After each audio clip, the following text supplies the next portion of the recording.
marka ugu horeysa soo dhawaada maasha allah waa cohort 12 waaye iskuulka gabi school.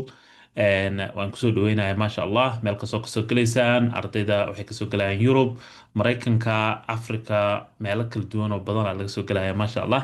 marka soo dhawaada dhammaantiin qof kasta oo classka saa kasoo galay. waxaan ku bilaabaya insha allah marka hore. I'll start with just introduction iskuulkaan ku bilaabaya. And also before the introduction schoolka aniga quickly introduction iska bixina. Aniga magacayga duraan xaliya la dhahaa. Waxaan ahay founderka iskuulka gabi school.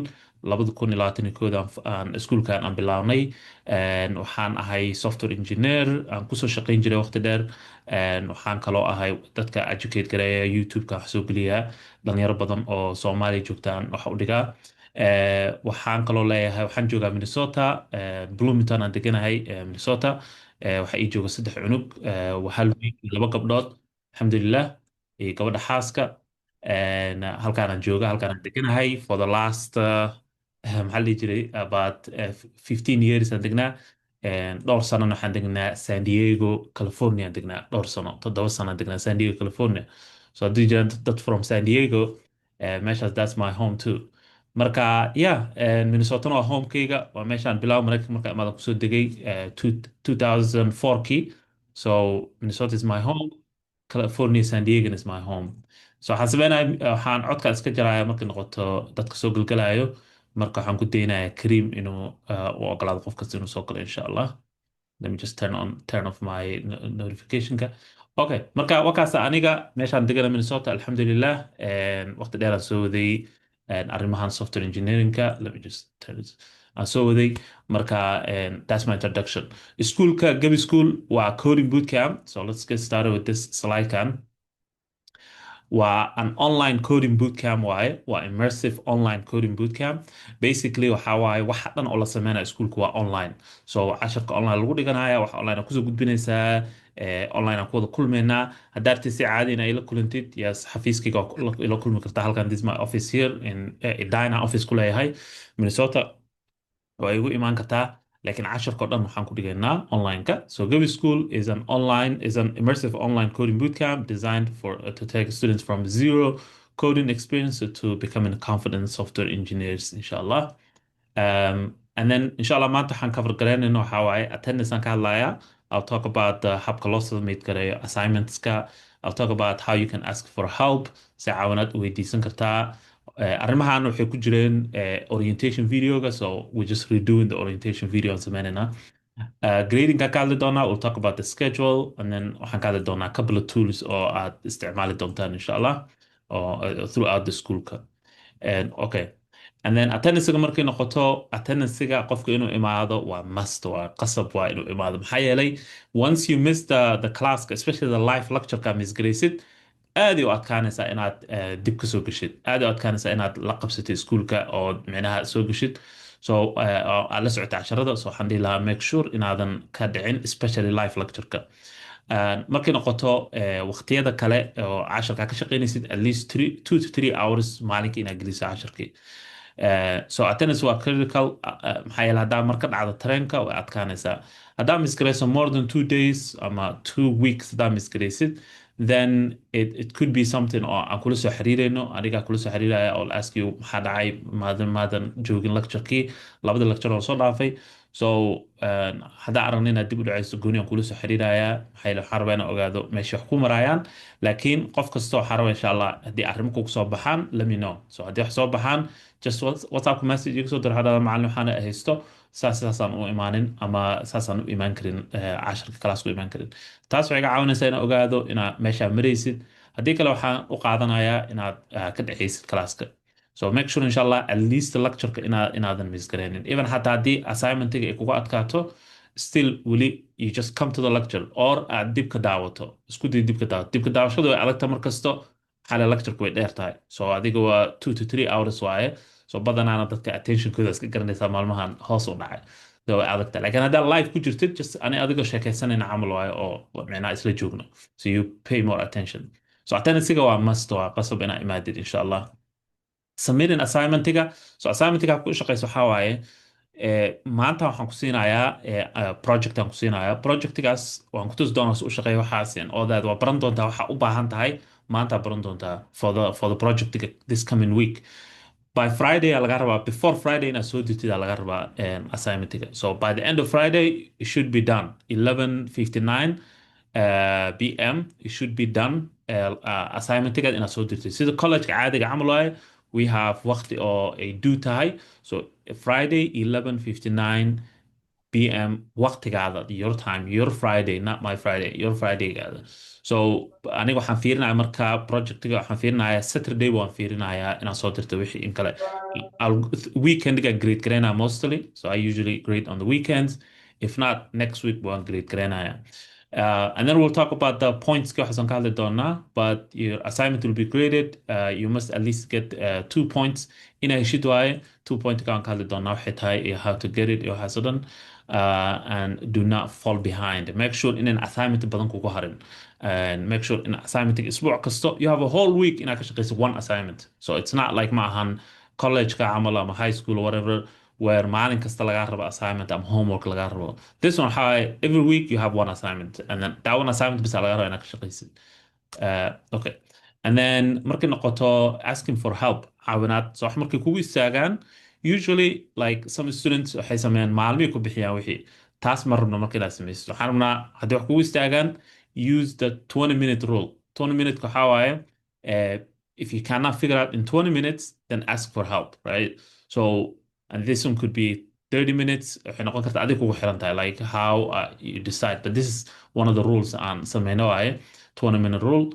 That means معناها haddii wax kugu istaagan 20 minutes, you have to ask for help. And then waxaa sameyn kartaa groupka WhatsAppka soo gelin kartaa su-aasha. Waxaa sameynaysaa make sure markaa su-aasha weydiinaysid inaad ama sawir ka soo qaado waxaad sameynaysid ama sharaxdii waxaad sameynaysid. Waxaa isku dayday su-aashaada inay tahay specific question. Ma noqon karto su-aal camal ah waxba ma fahmin, so that wouldn't work. waxba ma fahmin ma shaqeynayso. waa ina at least aad okay dhahdo, okay maxaan fahmay inaad kala bixiso waxaa fahantay iyo waxaadan fahmin inaad kala bixiso. haddaadan waxba fahmin, then markaas waxay noqonaysaa inaan isla fadhiisano aan figure out gareyno meesha wax ka qaldan yihiin. maxaa yeelay videogan waan duubaynaa hadda, this is recorded, so waa ku laaban kartaa, you could go back to it. waa fiirin kartaa, dib aa u fiirin kartaa.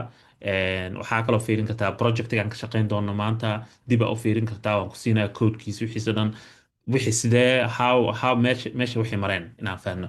So waxaa la rabaa waxa specific ah, lama rabo waxa oo su-aasha markaa weydiinayso wax broad aho waxba ma fahmin waxbana ima shaqeyn ma garan karo. taas ma la rabo. waxaa la rabaa inaad screenshot ka soo qaadid. So sometimes code wuxuu ku siinaa errors, screenshot ka soo qaad ii soo dir, and then I can explain. Sometimes Zoom waa isku soo gelaynaa, so haddii wax kuu shaqeyn waayaan 100%, then when I have time Zoom waan kusoo gelaya. So maalmo waxaa jiro gooni ahaan waqti hayo iyo maalmo aan haynin, laakiin waan kusoo geli karaa Zoomka. marka make sure in su-aashaada tahay su-aal qeexan oo specific ah markaa su-aasha weydiinaysid. So that's asking for help.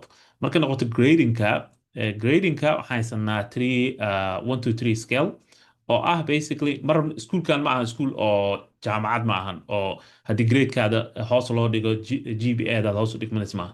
This is boot camp waaye. So the grade is just only in la fiiriyo meesha wax kuu maraayaan. So it's not in lagugu punish gareeyo, in lagugu xumeeyo. It's just in ogaano ma dhamaysa wixii lagu diro ma dhamaysa. So that means micnaha every assignment waxaa is siinaysaa one of these is siinaysaa points. So either waxaa siinaysaa 1 2 3. Usually we don't want to one marna. One it means did not meet expectation. معناه waxaa kama shaqeynin. So waxaan leenahay waxa la dhaho MVP MVP waa FIFA pencil. MVP waa minimum viable product laga wadaa basically. waxa ugu yar laga wadaa, waxa ugu yar oo laga rabo. waxa ugu yar oo laga rabo haddaa ka soo baxdo, then waxaa helaysaa 2 helaysaa. haddaa ka badayso tan oo waxaan leenahay waxa la dhaho tan extra waxa la leenahay oo la dhaho stretchka waa just extra homework camal waaye. Stretch like that, extra homework waaye. Stretchka haddaa ku dirtid, it means like wixii lagu diray waxbaa kusii dartay.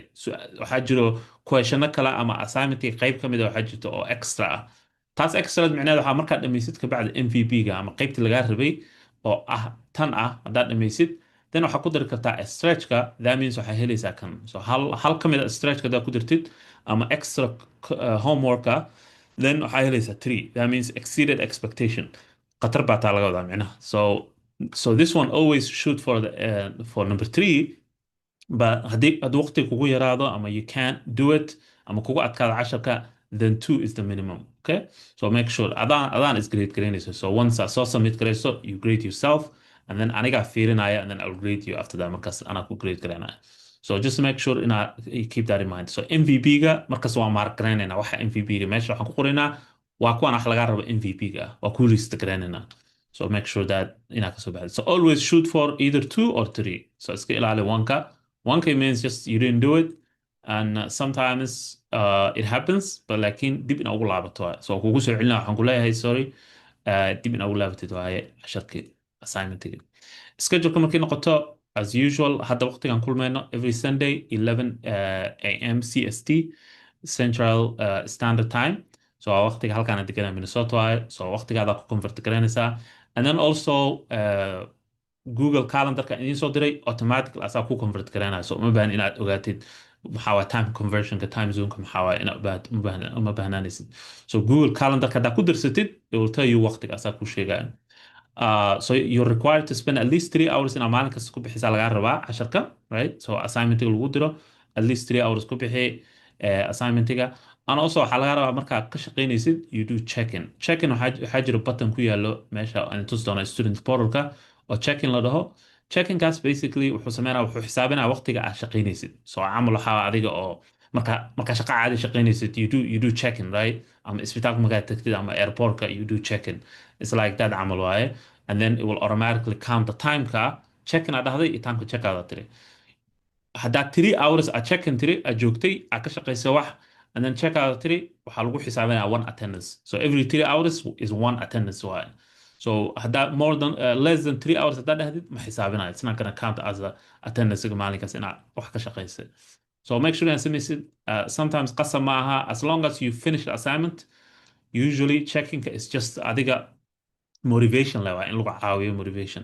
And also if you do check-in and 3 hours a heshid waxay helaysaa points. We have a system of points there and like leaderboard waxaa samaysanaa just to motivate ardayda, but make sure at least 3 hours gelisid every day. So muhiimadda waxaa waaye waa we're all grown ups. So micnaha adinkaan idin aaminayaa inaa waqtiga gelisaan, right? So ma jiro wax enforcement ah oo weyn oon dhahayo okay waqtiga ma soo gashay ma dhamaysay goormeed ku jirtaa waxaas daba socod ma jiro.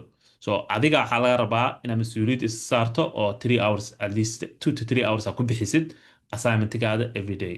haddaa ku bixin karin let's say camal maalin aad shaqaysaa, let's say Thursday and Friday aad shaqaysaa oo full time maalmaha kala firaaqaysaa, then maalmaha kale more hours ku bixi.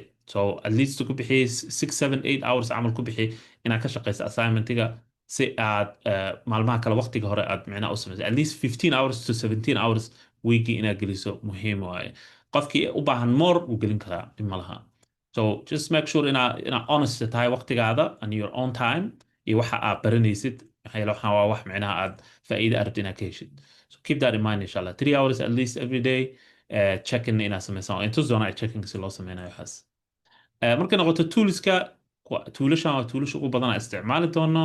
WhatsAppka already waa haysataan, Zoomka hadda baa ku jirnaa, student portalka waa kii aad gasheen waan intus doonaa.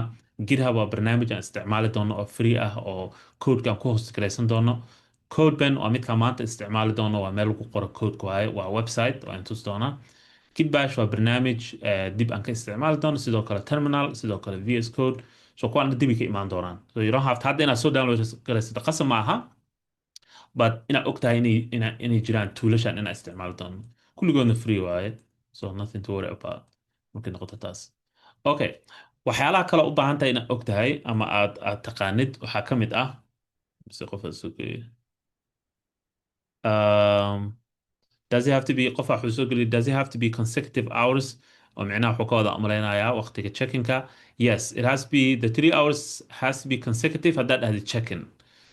But adi ahaan if you wanna haddaa adig gooni u rabtid inaad u wadatid and you don't have to do check-in then no problem, it doesn't have to be consecutive. Maybe 1 hour subixi 2 hours habeenkii camal loo samayn kartaa dhib ma laha. Okay, so basic computer skills kina qofka yaqaano. So waxyaalaha aan assume garanayo ana already aad fahan ka haysataan. It doesn't have to, you don't have to be expert inaad ku tahay, but fahan inaad ka haysatid. So for example camal typing inaad type garin karto, of course good rate of typing. hadduu typing kugu adag yahay I would say just go to Google free typing software say to them websites aad ku practice garin kartid. So waxaan diidanahay bas inaad like hal finger aad ku garaacaysid That's the only thing we don't want. And then using mouse and track, yes, so kuwaan iska basic waaye. And then terminology computer terminology inaad garanaysid ereyada la isticmaalo computerska sida camal haddaan ku dhaho software inaad fahmaysid wuxuu yahay, hardware haddaan ku dhaho inaad fahmaysid wuxuu yahay, file folder waxyaalaha la mid ah inaad fahamsan tahay waxaas waxay yihiin. Operating systemska kala duwan inaad fahamsan tahay, so haddaan ku dhaho ma waxaa haysataa computer Mac mase waxaa haysataa computer Linux ama Windows, inaad fahamsataa waxaas wuxuu yahay, waa maxay Windows, waa maxay Mac OS. So Windowska camal waxaa waaye basically computerka Windowska Microsoft soo saareen, and then Mac OS waa computerka Apple. Linuxna waa haddaa Linux haysatid, you should know Linux wuxuu yahay inaad garanaysid waaye. Okay, file managementiga arrimaha file managementiga inaad garanaysid, so sida file loo save gareeya loo delete gareeya, so haddaan ku dhaho delete garee filekaas, then you should be able to delete, saving all that stuff. Internet browsing dhinaca browserka inaad kala garanaysid, so haddaan ku dhaho, and also waxaan isticmaalinaa Chrome from here on, so haddaadan haysanin Chrome soo download garayso, so all development iyo waxaan baranayna oo dhan waxaan isticmaalinaa browserka la Chrome oo Google soo saareen, waa kan ugu caansan waaye. Safari micnaha ma shaqeyna, nooma shaqeyna saas, waxyaalo badan uu lahaynaa jiro una si fiican ugu shaqeynayso. Safari iyo ha isticmaalin Microsoft Edge kuwa la dhaha isticmaalin, so Chrome soo download garayso haddaad haysanin browserkaas asagaana isticmaalina. And also the thing is like haddaa ila shaqeynaysid ama instruction ku siina anigana Chrome isticmaala adigana isticmaala Safari, instructionka ma raaci kartid, maxaa yeelay inaan dhaha waan ku tuso Safari si ugu shaqeeyo, so waa soo weydiinaysaa waxaa leedahay Safari aan isticmaalayaa ima shaqeynaya, sometimes dadka maba garanaya browserka isticmaalayaan, so make sure inaad browserka isticmaalaysa aad garanaysid Chrome-na inuu yahay, that's number one. Waxyaalahan kale email receiving waxaas inaad garanaysid waa just general word processing, Google Docs camal waxaas hadaad garanaysid is good. All this is stuff just general knowledge waaye. Okay, so waxyaalahan phishinka inaad garanaysid strong password si loo samaysto waxyaalahaas. Okay, so waxaan dhan waa just general idea waa inaad fikrad ka haystid, qasab ina maaha inaad expert ku tahay, just general idea. waxyaalaha kale critical thinking inaad garanaysid, for example camal observation, inaad ogaan kartid waxyaalaha detailska, so tan waxay micnaha faa'iido ku keenaysaa markaa codingka samaynayso. Codingka dhan waxaa it's all about the details, waaye detailsku ku saabsan yahay, so waa inaad fiirin kartid oo aad arki kartid the difference, waxyaalaha differencega u dhexeeyo. So haddaan ku dhaho for example camal line hebel fiiri wax baa ku jiro, inaad line hebel fiirin kartid, ama haddaan ku dhaho waxaad raadisaa file magaca waxaas inaad si dhaqso u raadin kartid wixii. waana baran doonaa waxyaalo badan. Analysis inaad samayn kartid, interpretation inaad samayn kartid oo waxa aad fasirin kartid, so haddaan ku tuso information then inaad kala soo bixi kartid nuxurka camal. Inference waxaa weeye drawing logical conclusions from available evidence. Problem solving, identifying problems and finding practical solutions. waxyaalahan general knowledge waaye, just inaad iska haysatid already. Decision making, so sometimes waxaa dhacayso decision making waxaan ku arkay projects markay imaadaan, so projects aan soo bandhigayaa 5 6 7 8 projects kala duwan, ardayda waxaan leeyahay mid dooro si aad micnaha u dhistid ama aad team ula dhistid, and then waxaa dhacaysa inay waqti ku qaato inay go'aansadaan in ay doortaan project. So decision making muhiim waaye inaad just quickly isla markiiba doorin kartid wax, you go with the most logical waxa u baahan tahay. Reasoning, questioning, evaluating evidence, open-mindedness, creativity, and then reflective thinking. So waxyaalahana just is good to practice. Meel internetka ka raadin kartaa and you could see it inshallah. waxyaalahaasna wax general ah waa. So any questions? So overview ugu horeeya, introduction ugu horeeya intaas nooga egyahay. wax su-aalaha intaad soo gelin kartaan. By the way, this is the platformka isticmaalayno, annagaa samaysan actually websitekan si ardayda ugu isticmaalaan. waxaa soo gelinaysaa meesha linka wuxuu ku jiraa WhatsAppka, and then let me just actually disable my notifications. And then su-aasha soo gelinaysaa intaa leedahay ask, si anonymous a weydiin kartaa, aniga login ahay so ima ogolaana anonymous, laakiin si anonymous a weydiin kartaa su-aasha, and then intaan ka arki karaa insha allah. Ama waxaa soo gelin kartaa WhatsAppka, ama waxaa soo gelin kartaa meeshaan Zoomka chatkiisa soo gelin kartaa, but inta waxay naga caawinaysaa maxaa yeelay wixii dhan streamline ay noqonaan markaas, so meelo kaleba fiirinaya kama walwalayo. So cashar kasta waxaan soo gelinaynaa kanaan soo gelinaynaa insha allah, oo micnaha su-aalaha inta lagu weydiinayo. qofaa yidhi salaad salaad haddii ku taaganta insha allah waa bixi kartaa. si dib baa ka daawan kartaa qaybta ku dhaaftay. Okay, wax su'aalah, any questions so far? All right. Okay, so kaas wuxuu ahaa just qaybta introduction ugu horeeyo. Haddaad daawato orientationka, you should be able to see waxyaalahan. Okay, waxaan fiirinaynaa marka, let's look at the student portalka si aan overview inkaga siiyo. Do we check in when we are Zoom or just only? So, okay, so checking up. So this is the student portal.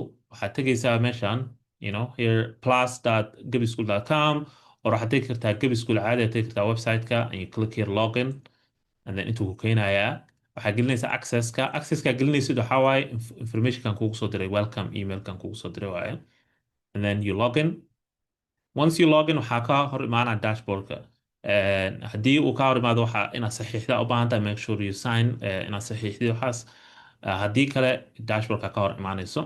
Once dashboard ka hor imaado, waxyaalo badan aad arkaysaa meeshaan. So I know it's a little bit confusing with optimization aan ku sameynaynay for the last few years. So information aad u fara badan waaye. Waxyaalaha ugu muhiimsan oo u baahan tahay inaad ogaatid waxaa waaye meeshaan waxaa arkaysaa the remaining assignment. So inta waxay kaa tusaysaa just generally you have 20 assignments haysataa throughout the programka dhanbo. 20 assignments. 20 assignmentigaas markastoo mid aad samaysid, it will keep increasing meeshaan percentage ku tusaya. Inta waxaa kaaga soo baxaayo feedbacka assignmentka ugu dambeeyay aan kugu siiyey yaa kaaga soo baxaayo. waxaan kaloo ku darnay barnaamijkan xoogaha yar oo social ahaan ku darnay, waxaanuna ardaydeena wada xiriiraan. waan tus doonaa taas marka gaarno, bal laakiin halkaan ka arkaysaa your friendska, inta ka arkaysaa. meeshaan kale waxaa ka arkaysaa your pointskaada.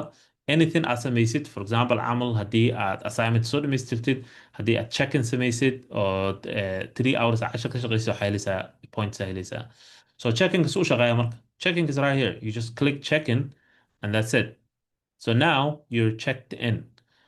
Inta kor haddaad fiirisid waqtigaa kugu socdo.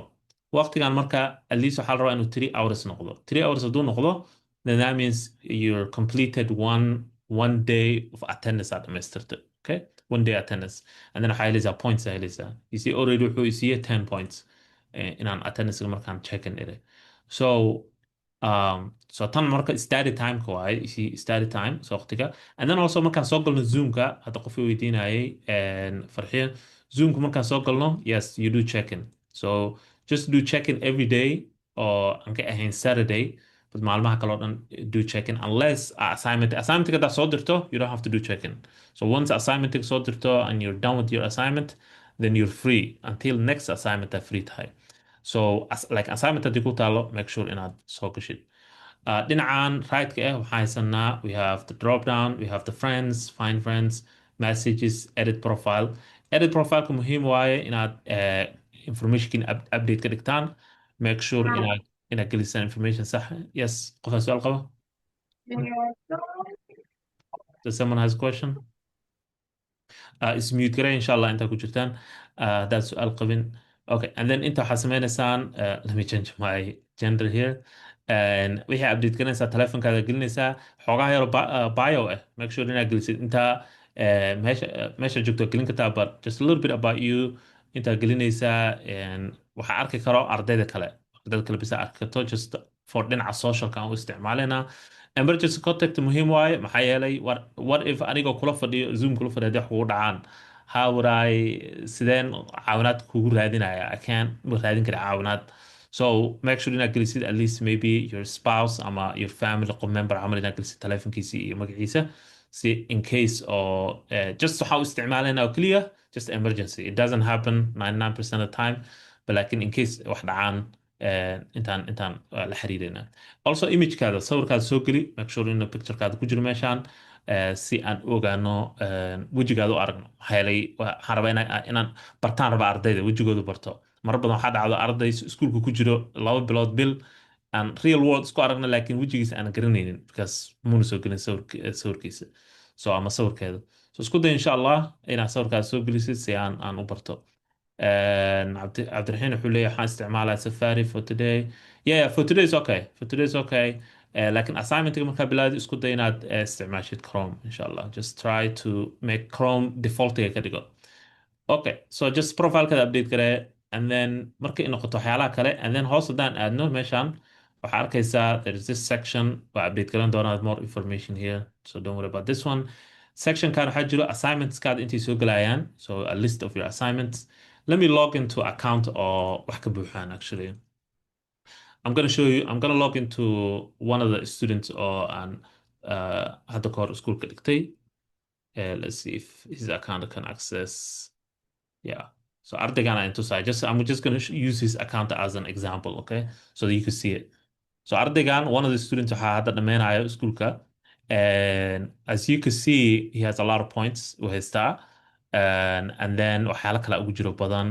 Inta assignment uu dhameeyey arkaysaa, you see socialkiisa. And then halkan waxaa arkaysaa assignmentski. So each assignment uu soo diro, iyo sida loo grade gareynayo, how many grades uu helay, how many dhibco uu helay, iyo aniga feedback aan ka siiyo waa kana. Hoostadaa sii aad waxaa arkaysaa this is a leaderboardka.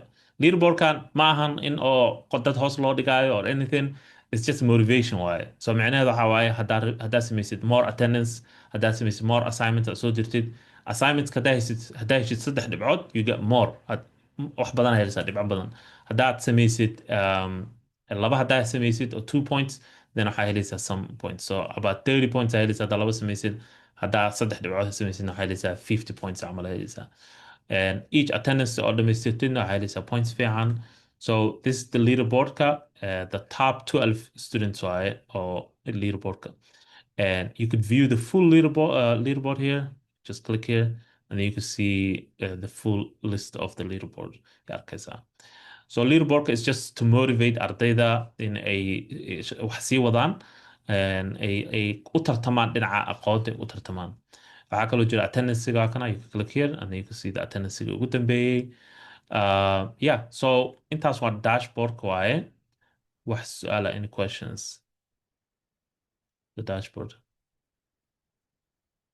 Let me just log into another account actually. I'm not sure ardaynu comfortable ku yahay. Any questions? This is my another account. Okay, so now that's the dashboard waaye. And then qaybahan kale orientation waa samayseen, pre-course waa samayseen. Now waxaan u gudbaynaa saddexdan section. Saddexdan section waa saddex section oo waqti ugu badan aad ku bixinaysaan. Maxaa yeelay waxaa ku jira casharadii. Qaybta ugu horeyso waa sectionka ugu horeeya waxaa la foundation, waa module foundation aa la dhahaa. Waxaa ku jira HTML, CSS iyo JavaScript. Intaasaa ku baranaysaan. Once aad dhamaysaan each module waxaa helaysaan project. Projectigan waxaa ka shaqaynaysaan as a team project waaye. So once we click it, you see now it's not active. Active maaha. Projectska ku jiro. But laakiin ma geli kartaan until anigaan dhaho active aan idiin dhaho. So this is only markaad dhamaysaan week 1 ilaa iyo week 7 aad dhamaysaan waaye. So maanta week 1 aan bilaabeynaa, of course. So week 1, week 2 waa CSS, and then week 3 ilaa week 7 waxaa waa JavaScript. So that means macnaha JavaScript waqti badan aan gelinaynaa, muhiim waaye. And then module 2 waa intermediate waaye. Basically waa si kor baa usii kacaysaan. So waa tan waxaa weeye waa 1, 2, 3, 4, 5 weeks waaye. Barnaamij la dhaho React aan baranaynaa. Once aad dhamaysid module 3 oo gudbaysa advance. So this is the backendiga. Qaybta backendiga waaye. AI-da ku jiro. So we have AI, backend, everything. And then once aad dhamaysid, you have project 3. So saddex projecti waaweyn yaa haysataa oo aad la shaqaynaysa team, aad dhisaysaan, waqti ku bixinaysaan, portfolio aad gashan kartaa, all that stuff, insha Allah. So taasna markii waqtiga soo dhowyaan ka hadli doonaa more. Sidee assignmentiga loo soo diraa? There's a section of submit assignment. Also dashboard haddaad tagtid waa kana, there's a view assignments here. You click here and then you can submit an assignment. Waa gelin kartaa oo intus doonaa more assignmentiga si loo soo diray waxaas. Qof wax soo qoray, let me see. My question is, do I need to check in every time I'm doing assignment or only the live lecture? So both. So markii aad assignment ka shaqaynaysid iyo markii aad soo gashid lectureka live, labadaba do check-in samee. So always do check-in marka aad iskuulka ku mashquulsan tahay, shaqo iskuulka qabanaysid, aad daawanaysid lectureka dib u daawanaysid, just do check-in. That means waxaan ognahay waqti systemkana wuxuu na tusaa inaa active tahay. So in my backend meesha admin sectionka ani aan leeyahay, I can see who's active. And then waxaan arki karaa, okay, I can see more active. And then wuxuu ii sheegaa qofkan how many times uu active ahay, waxaas oo dhan wuu ii sheegaya. So I can see your macnaha inaad wax ka shaqaynaysa. Haddaadan samaynin, then waxay u ekaanaysaa inaadan active ahaynbo. So checking always iska samee. And it's not something oo haddartan aan add enforcement u samaynayno, but waxayna tusaysaa qofka active suu yahay. And also dib aan ugu laaban karaa, waxaan arki karaa how many times wax samaysay waxyaalahaas. Okay, so assignmentiga markaa soo diraysid, you just choose the week, so like week one, and then linkigaa soo gelinaysaa. So each assignment waxay ku jirtaa website, project waxay ku jirtaa either GitHub ama website-kana isticmaali doono oo la dhaho CodeBen ay ku jirtaa. Linkigaa soo gelinaysaa, and then you choose the grade. Gradeka waa waxaan ka hadalnay, so usually 2 or 3 aad dooranaysaa. And then waxaa inta ka qori kartaa your blockers, anything oo baratay, anything inta gelin kartaa, optional waaye. And then you say submit. That's it. And then once you submit, anaga arkaayo, and then I'll grade it, and then you're good to go. Markaas soo arkaysa gradeka arkaysa. And then leaderboardku aragteen tan koorsigan, don't worry, this one waxaan dhisayno haddaan ka shaqaynayno, so it's not waxa idinka arkaysaan ma ahan.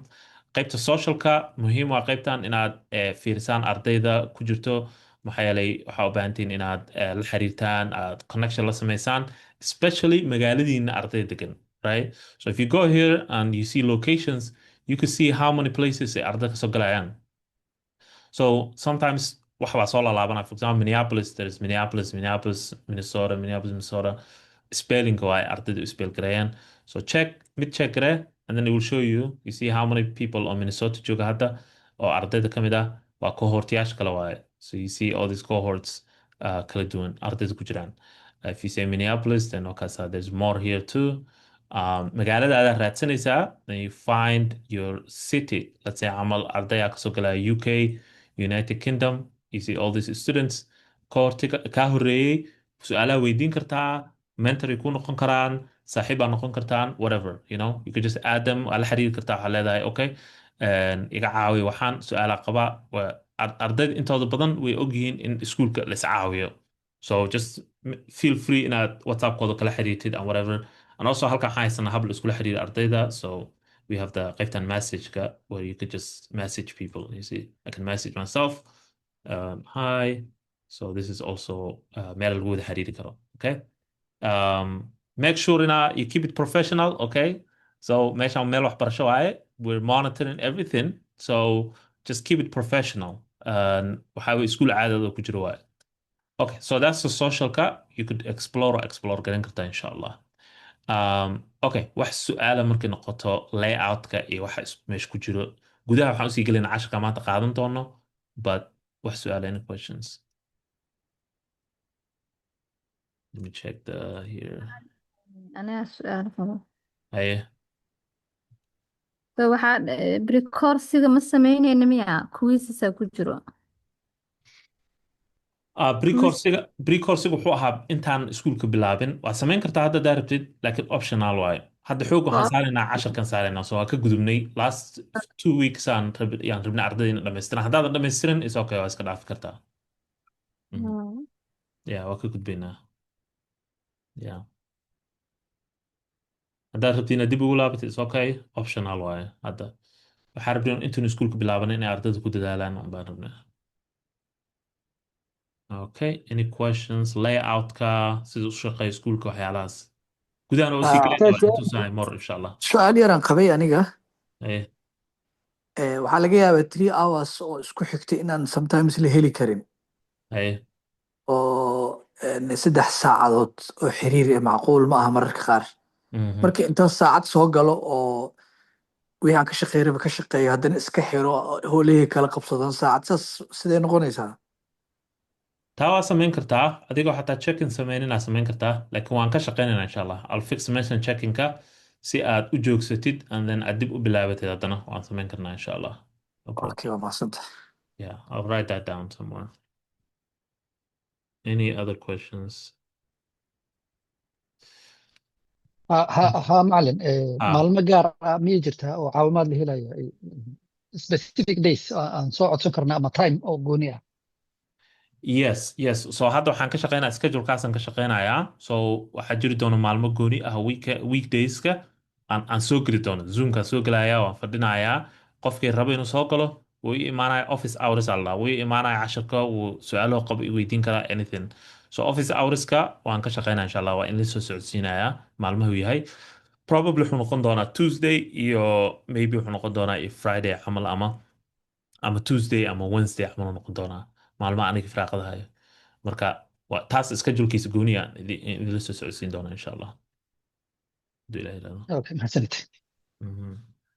سؤال قوا ها إن أسبوع ده 10 أسبوع ما هبي ما سوقلا 10 ملقانا مثلا هل مرة سوقلا 10 أنت بخود الجيران اسبوعي هل 10 la qaadanaa maanta hadda 10 aan qaadanaynaa kadib waxaan ku siinayaa assignment so each 10 wuxuu leeyahay like haddaan tagna halkan week 1 waa kana waa isbuuc hadda waxaan gelina waay week 1 maanta waxaan qaadanaynaa introduction to HTML and CSS assignment yuu leeyahay each week wuxuu leeyahay assignment you see you click here assignment waa kana week HTML CSS assignment assignmentigan waxaa haysataa isbuuca haysataa inaad ka shaqaysid so ma ahan every maalin kasta ma soo gelayno hal assignment haysata halka assignment haddaa soo dhamaysid then you good to go isbuucaas waa dhamaystirta shaqadaadii isbuuca dambe sundayda dambe aan soo gelaynaa cashar cusub aa lagu siinayaa iyo assignment cusub.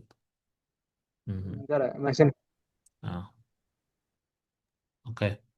So waxyaalaha kale waa explore garan kartaa waa figure out garan kartaa insha allah just make sure in dashboardka iyo waxaad inaad fahantid si u shaqeeyaan everything inaad isticmaashid resourceska yaale waxaas oo dhan laakiin focuska waxaan saaraynaa waxaa waaye waa qeybtaada so meeshaan hadda week 1 waa kana week 1 and then lesson 1 so intaana casharka soo gelin markasta waxaa fiican ardayga inuu akhriyo waxaan so intaanan soo gelin saacad nus saac ka hor intaanan soo gelin make sure you just try to read waxyaalahan video hadduu halkan ku jiro daawo videoga go through everything isku day inaad fiiris wixii fahantid sometimes inaadan fahmin aad dhici karto it's okay laakiin waxaa ka fiican adiga oo aan wixii weliga arkin waxaa ka fiican adigoo yara aqriya ama fiiriya inaan cashar ka dhigno just waxaa sida camal marka qofka sameynaya exercise warm up ki way haddaadan warm up sameynin waxaa laga yaabaa xoogaa inay kuga adkaato oodan fahankii aadan si fiican u fahmin so just sii fiiri inta aanan soo gelin casharka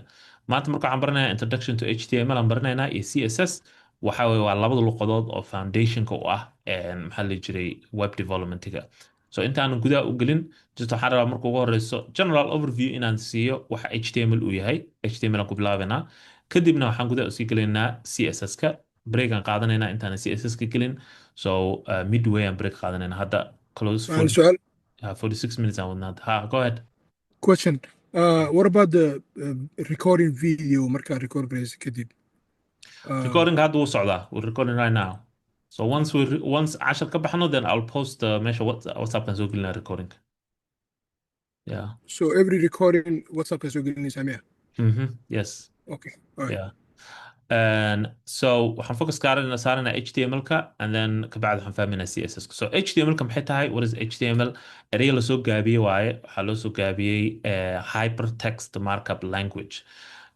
website badanaa jiro oo u isticmaali kartid as a resource micnaha as a maxaa la dhihi jiray meel aad wax ka fiirin kartid website-kan la dhaho W3 schools waa website ugu fiican markay noqoto just resources ahaan wuxuu leeyahay luqado badan so halka haddaa ku fiirisid waa kana HTML.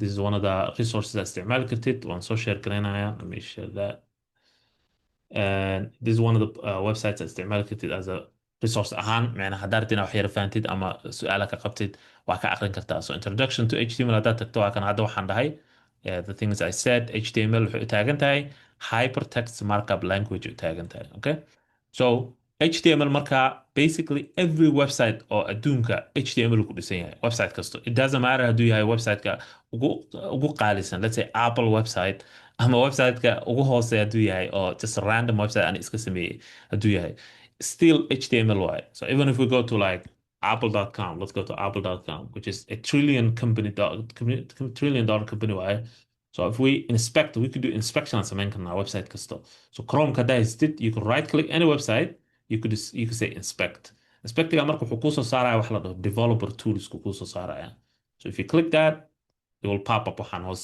so waxyaalaha waxaa maqli jirta waayo micnaha markay website la hackerayna waxaas laakiin just waxaa weye waa developer tools waaye waa browserkana siinayo toolashan marka way badan yihiin waa kuwana waa elements sources network console performance memory application all that so adiga waxaa laga yaabaa inaynu kugu jirin waxaan like redux-ka waxaan kugu jirin dhici karto laakiin element iyo console kugu jiraan iyo network saddexaas ugu badan waxaan isticmaali doono elementiga marka maxaa ku jiro elementiga waxaa ku jira HTML-ki right? So now marka hover garayna you can see meeshan kore wuu highlight garaynaya website-kii codekana arkaysa marka html la dhahaa.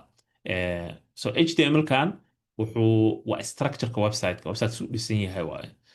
Qaybihiisa kala duwan qaybtan kore oo hadda ujeedid oo navigation-ka ah waxyaalaha ku qoran yihiin waxaa la dhahaa nav bar la dhahaa ama navigation waxay ku jirtaa html-ka. So haddaan hover garayno we could find that section waan heli karnaa. So this is the whole website and then qaybta kore navigation-ka haddaan rabno it's inside here meeshaan ku dhex jira, right? Meeshaan qaybtaan ku dhex jira line-kaan ku dhex jira haddaan expand dhahno you can see you can hover over it and then expand aad dhigi kartaa you can hover over it expand and then waa sii socon kartaa until you find the qaybta kore ugu koreyso.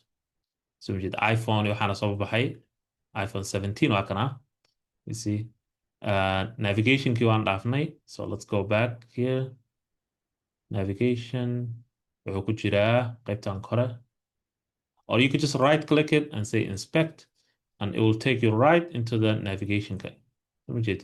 So navigation-ka waa kana waa qaybtan waa section-kan waa navigation-ka waxaan samayn karnaa in here we could edit oo edit garayn karnaa so inta camal waxyaala inta ku qoran ama kan iPhone 17 kana wax ku bedeli karnaa haddaan rabno.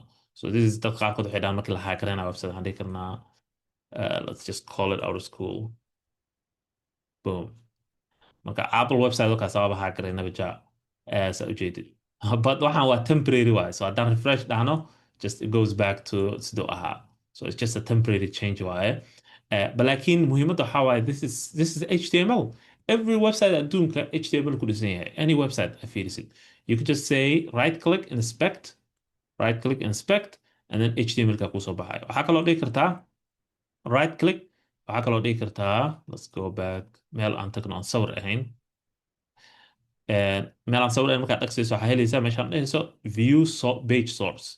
If you click that then waxaa kusoo baxayso codekii website-ka dhan aa kusoo baxayso. Let's see, this is, yeah, if you go down, some websites are a little bit crazy. See the عمل أهابل عمل لو حالة بدني بدلين سأوجدت it looks gibberish وقتها لكن هدي الفورمات كريه لقو قرحيو just HTML واحدا. Okay, so every website works with HTML وكو شقية. HTML مركو حاول like a structure كويبسايت كا. Every website structure وليه so that's the structure for every website. معناه حلقة وضع every website هاب جوني وديسين هاي لفوه كوديسين هاي واي HTML كا. So let's say عمل generic website عن صورنا. So let's draw a random website. So I have a drawing tool here. حيستع website عادي like this.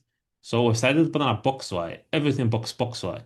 Box كذا مركو حلوة قيب كرو ليه هاي قيب تنكره وحلا navigation على ده. وواحد أركينا Apple واي.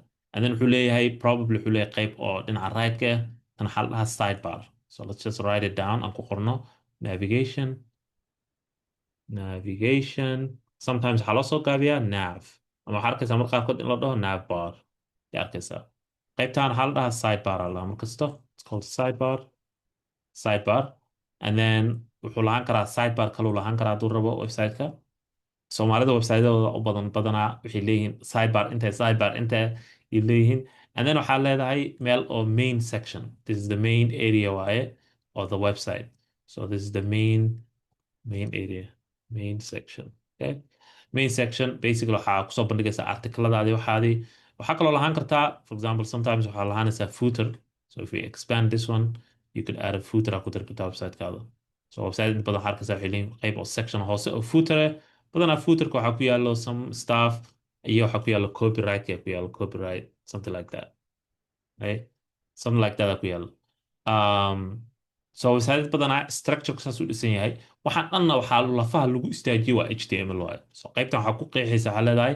this section waa qayb gooni ah this section waa qayb gooni ah you define every section waxaa ku define garanaysaa HTML-ki so every website waa boxes waaye laisku ka keenay it doesn't matter siduu complicated u yahay so simple u yahay it's all boxes waaye so if you go to the typical Somali website like hiran.com it's the typical hiran.com ilaa ay mi bedelin I think like 2000 ilaa hadda waxaa mayna bedelin so as you can see ayaga waxay leeyihin typical qof qayb kale oo header ah waxay leeyihiin right side left side and then the main mid side ay leeyihin right so almost every website if you go to bbc.com you see that it has a navigation kore sometimes add a korku yaalo but you have a navigation with the logo you have side section asata and then you have the main section, and then maybe another site kala haysata. Hoos taa tagtana, if you go all the way down, you have footer. This whole area xalaha, it's called footer alana.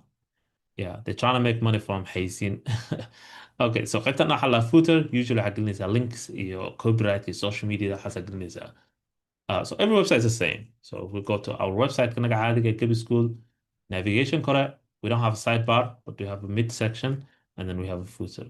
Okay. So keep that in mind, like HTML waxaa just structure the website for it. Okay. So let's go to here. Waxaa hayaa introduction yar oo ku saabsan HTML slide yar. We're gonna go over it and then quickly waan ka bixi doonaa. So saan dhahay HTML wuxuu taagan tahay hypertext markup language. Maxaa loo dhahaa hypertext markup language? Waan baran doonaa what does that mean. And then it's not a programming language. Luqad ma ahan oo programming ah oo coding ah ma aha. Waa a markup language. It's in the name. Markup language aa la dhahaa. It's not a programming language. Waxaa sameeyey ninkaan la dhaho Tim Berners-Lee 1993. There's a huge history behind it. I don't know inaad daawateen videoga, but taariikha ka dambeyso HTML-ka waxaa loo sameeyey. This guy wuxuu ka shaqayn jiray barnaamij la dhaho meel la dhaho CERN.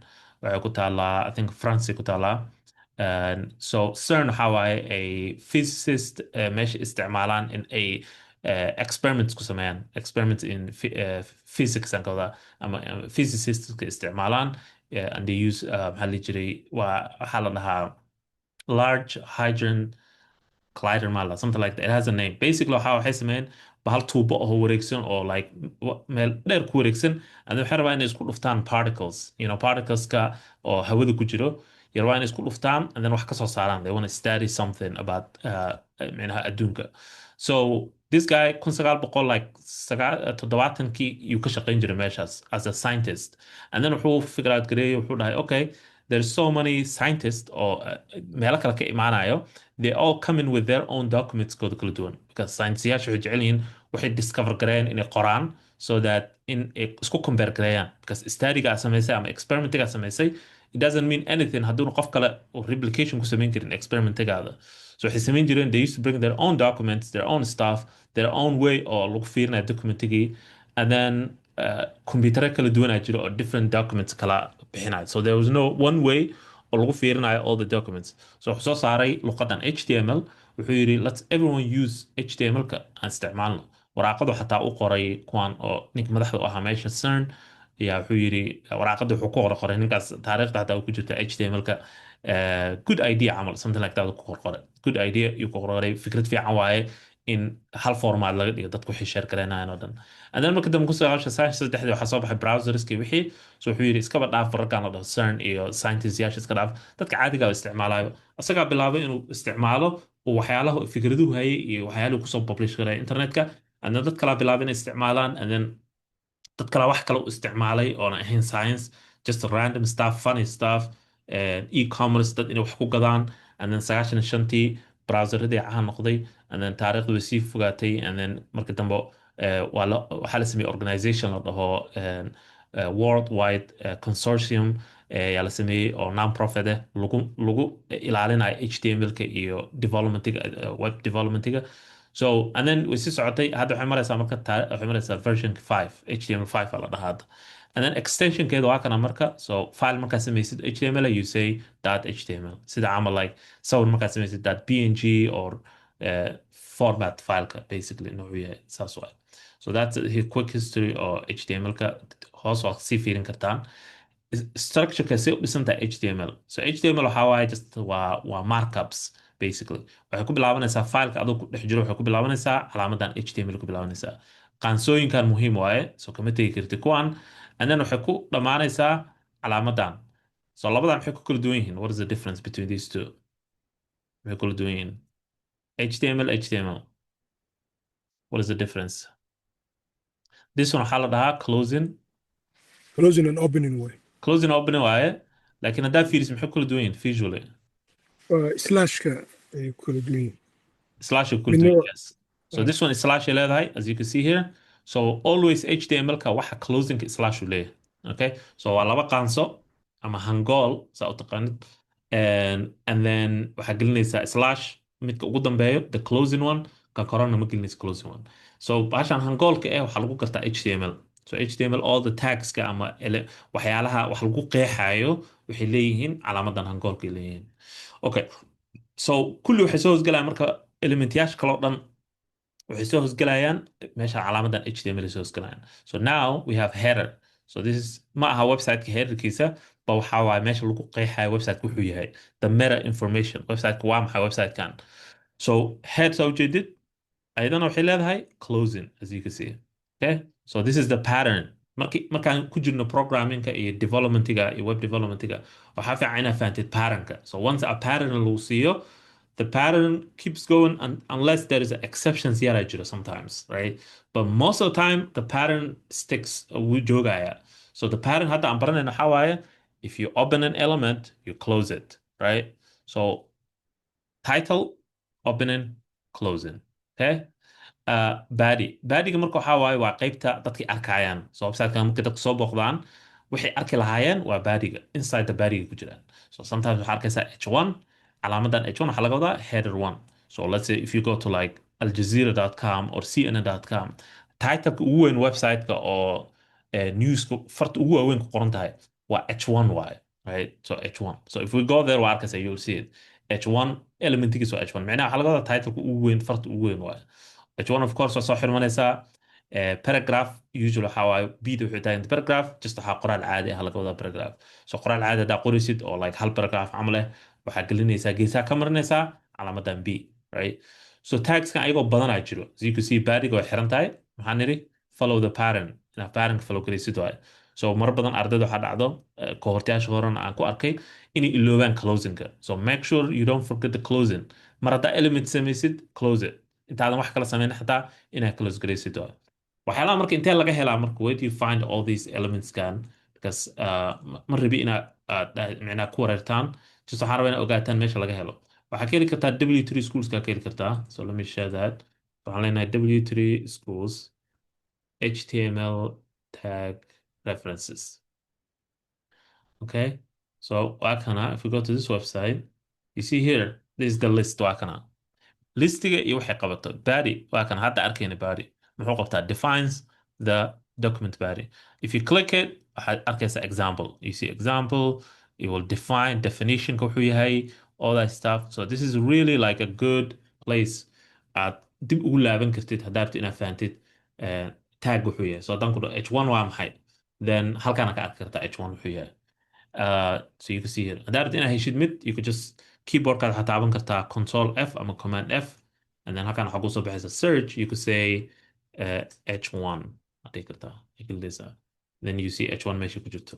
wakana h1 to h6 head waa kana header so ayagoo badanaa inta ka buuxo mid kastana wax gooniga qabataa as you can see intaan waa just waa ku ugu yar waaye but there is a lot of them boqolaalo ama kumanaano elements aa jiro oo kuwaan ku ugu caansan waayo aad loo isticmaalo okay so this is a good reference website dib ugu laaban kartid so let's go back to our slide again so this is the structure ka HTML ka and then if we go deeper haddaan gudaha usii galno this is the maxaa la dhihi jiray anatomy of HTML tag ama HTML element anatomy-giisa sida uu kala dhigdhigan yahay so this is the opening so paragraph-ka waa opening waaye and then the p-dan kale waa closing okay difference-ga waxaa waaye calaamada slash okay closing tag opening tag keep that in mind element kastaas waaye learn the pattern follow the pattern and then gudaha waxa ku jiro waa qoraalka caadiga ah qoraal badan aad gelin kartaa daartid qoraal yar aad gelin kartaa is up to you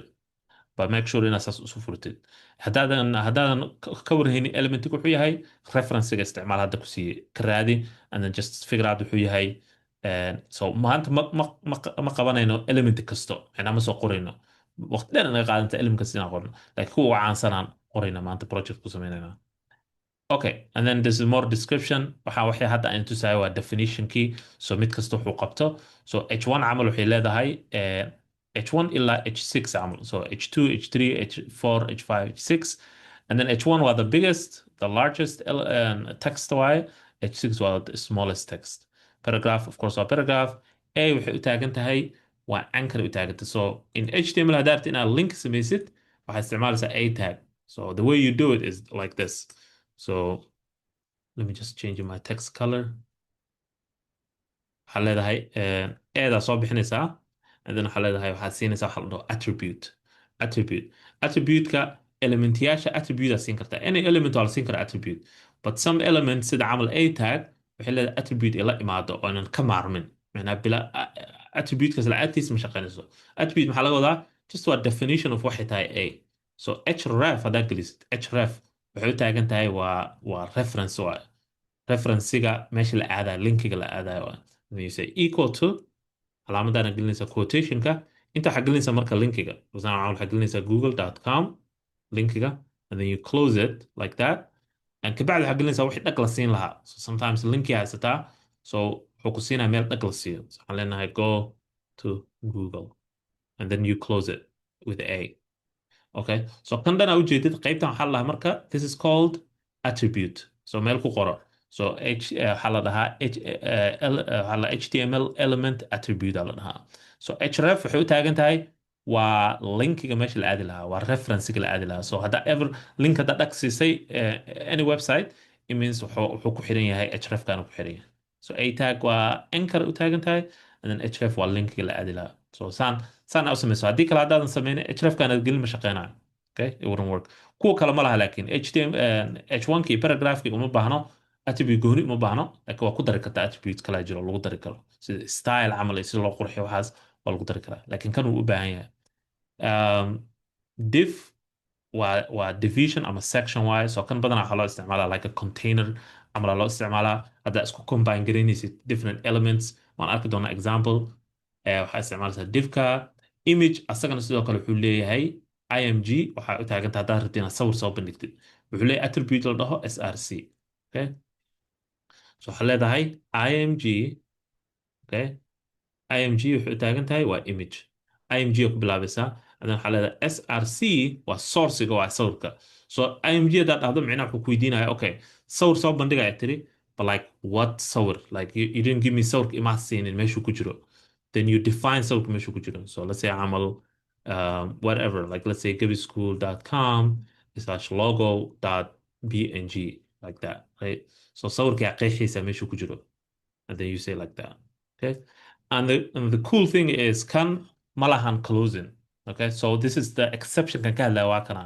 so patternka raacaysa soo maahan oo element kas closing u leeyahay but image doesn't have a closing that's it this is it image ka okay so image ka closing malaha laakiin kan oo eeda oo ankarka linkiga uu leeyahay closing so majeed so linkiga malaha closing linkiga waxyaala kale uu leeyahay oo other attributes aan dib ka baran doono sida camal sawirka sizekiisa waxaas daarta inaad qeexdid you could say with here waa qeexi kartaa you could define different things but malahan closing okay that's the exception ka intuu badan waxaa waaye imageka iyo wax kalan baran doono la dhaho input iyo waxaas okay another thing waxaa kuwan ul waxay taagan tahay ordered list ol waxay taagan tahay ul waxay taagan tahay unordered list ol waxay taagan tahay ordered list macnaha waxaa laga wadaa so list noocan camal haddaad samaysid ever if you do something like this one Somalia let's say عمل عندنا countries عمل two Kenya like this is كانوا حالة dhahaa or let's say three let's say South Africa okay so this is حالة dhahaa this is ordered list على dhahaa كان waa kan loo isticmaalo ordered list the way you do this one is حالة dhahay حالة OL and then gudaha OL-ka waa soo xiraysaa marka hore OL-ka make sure always closed okay gudihiisa waxaa gelinaysaa marka waxaa la dhaho li waxaa laga wadaa list item aa laga wadaa li marka waxaa soo gelaya Soomaaliya camal waa sida camal adiga Microsoft Word ku dhisay list ku sameynayo but like in this one waxaa waaye we're doing code aan ku dhex sameynaynaa li and then another li so we can just gonna copy and paste okay another li and then another li information kala bedelayna bas saas ku hoosgelaysaa and you can see waa indented macnaa space kan yarka ahoo macnaa waxaa laga wadaa li waxay soo hoosgelaysaa ol soo hoosgelaysaa so ol marka inta waxaan leenahay Kenya intana South Africa so listigan geeska ku yaallo wuxuu la mid yahay saan markii html kan ku qorayno this is what it looks like okay so listigan waxaan wuxuu soo saaraya this soo saaraya okay So ordered list, unordered list maxaa marka? Who can tell me what is unordered list? Maxaa laga wadaa? Muxuu soo saaray unordered listiga? UL kan. So haddaan kan bedelno oon ka dhigno meeshaan OL ka UL haddaan ka dhigno, what do you think is gonna happen? waxaa soo baxaya wuxuu noqonayaa dhibco dhibco isku dabada aadan u noqonayaa ama tig wixii markaas loo doorto. Yeah, so hadda kan edit ma dhigi karno, but taanu kusoo baxaya haddaan dhahno OL. So it's gonna be like a dhibic. I don't even know how to do dhibic. Let's see. Like a dot and then Somalia. And then dot. You know how it is. Microsoft Word markaa ku jirta camal dhibco ka horeeya xarfaha listiga sasa camal le waaye. Okay. So unordered listiga UL-ka waa kan waaye. Waa dhibca case ka jiro. Micnaha listiga order ma ahan. Laakiin OL-na waa ordered list like this waaye. Okay. That's the difference-iga loo isticmaalo labadan. Mid kastana waxaa ku dhex jiro LI. So element kasta oo ku dhex jiro waxaa gelinaysaa LI. List item aa laga wadaa. And then kor waxaa qeexaysaa wuxuu yahay. Okay, and then span wuxuu la mid yahay sida paragraph camal uu la mid yahay. So span is just waxa waaye waa generic text container waaye. Okay, generic text container. Micnaha wuxuu la mid yahay paragraph laakiin habka u shaqeeyaan ay ku kala duwan yihiin oo gudaha property-gooda aan dib ka baran doono markaan CSS ka gaarno iyo ku kala duwan yihiin laakiin labadooda waxaa la geliyaa qoraal. Okay, labada qoraal la geliyaa. So kuwan waxaa waaye just couple of elements waaye aan soo qaadanayno. Saan ka hadlay aad ay u badan yihiin. casharkan waan kusoo qaadan doonaa waxaan idin siiyey referencega meeshaan HTML referencega idin siiyey laakiin casharkan waan idinka tusi doonaa I'll show you sida loo isticmaalo kuwa kala duwan waxaas aan isticmaali doonaa laakiin so far that's usually saa u isticmaalaysa so let's finish the HTML-ka and then I'll answer questionskiina HTML ku saabsan oo introductionka HTML-ka alright and then next one waxaan baran doonaa waxa la dhaho semantic HTML semantic HTML basically waxaa laga wadaa meelaha oo qaybta website-ka qaybu ka kooban yahay waxaan ku qeexinaa xaraf xarafka marka wuxuu ka mid yahay HTML so qaybta kore oo ku jirto loogada camal waxaan dhehnaa header element waxaan siinayna header la dhaho tan maxaan u isticmaalinaa why because sometimes dad badan waxaa jiro haysto screen readers dad waxaa jiro aan indhaha ka arki karin computerka waxay isticmaalaan device inay ku browse gareeyaan website-ka waxay ogaanayaan meeshii joogaan so device-kooda waxay leedahay waxaa joogta header waxaa joogta nav waxaa joogta section article footer waxaa joogta ay kuleeyihin device-ka u akrinayso midda kale also Google website-kaada markuu akrinaayo wuxuu ogaanayaa meesha sectionada si u kala baxaan shaqadii u fududeynaysaa is usually good for maxaa la jira accessibility so haddaa maqashay arrimaha accessibility-ga ama la xiriiro in aad dad micnaha qof aan arki karin waxana website-kaada u fududeyso this is the waxa isticmaalaysa semantic HTML isticmaalaysa so haddii meel laga hire garayo lagu dhaho website-kanaga waxaan rabnaa inuu accessibility-giis kor u qaadmo then you make sure inuu semantically HTML sax yahay website-ka okay so that's important waan dibna waan ka fiirin doonaa insha allah so any questions wax su-aala so far codekaan geli doonaa hadda just overview waaye then now codekaan sameynaynaa and then kabacdi waxaan gelaynaa CSS-ka codekaan sameynaynaa and then we'll be done with the casharka insha allah wax su-aala so far okay let me look at meelaha lagu soo qoro don't see anything here and then I don't see anything in the group okay let's take a break inshallah 10-minute break aan qaadanaynaa kabacdi waxaan gelaynaa HTML-ki aan qoraynaa inshallah so 10-minute break biyo soo qaado lugaha soo kala baxso make sure inaad ka kacdi kursigaada and then you just take a quick break coffee soo qabso hadaa rabtid and then isku soo laabana 10 minutes inshallah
okay soo dhawaada mar kale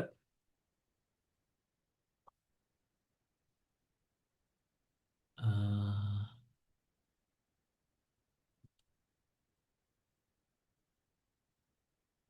soo dhawaada insha allah soo laabta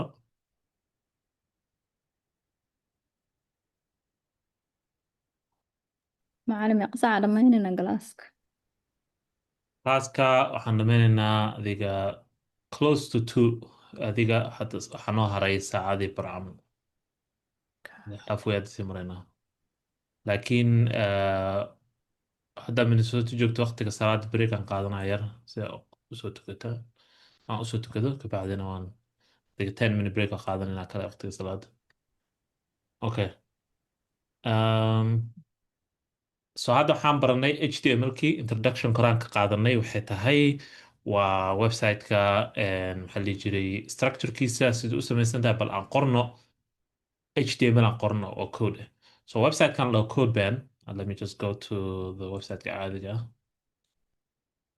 log out codeban.io this is the website-ka u baahantiin inaad sign up garaysaan account ka samaysataan waa midka aad labada assignmentii ugu horeeya aad ku sameynaysaan kabacdi waa ka gudbaynaa ma aha website-ka aan weliganaga isticmaali doono labada assignmentii ugu horeeya labada wiiga ugu horeeya isticmaalaynaa so sign up account ka samayso click here meeshaan oo sign up ka dhagsiinaysaa kor ku taalo free waaye so all you need to do is emailkaada ku sign up garanaysaa once you sign up then markaas ka bacdi waxaan ku siin doonaa linkiga waxaa soo koobi garaysan doontid ama waxaa ka shaqayn doontid so just for now just account like samayso hadhowdii markaan casharka dhammeynayna waxaan tusi doonaa sida assignmentiga loo soo jiito okay ani marka maanta waxaan dhigaa cashar cusub so waxaan sameynayaa inta click meeshaan ban aan dhagsiinayo wuxuu ii furayaa section cusub sectionka cusub ama projectiga cusub wuxuu leeyahay 3 qaybood 4 qaybood uu leeyahay saddex qaybood oo koreeya waa meesha codeka lagu qori lahaa qaybta ugu hoosena waa meesha wax kasoo bandhigmi lahaayeen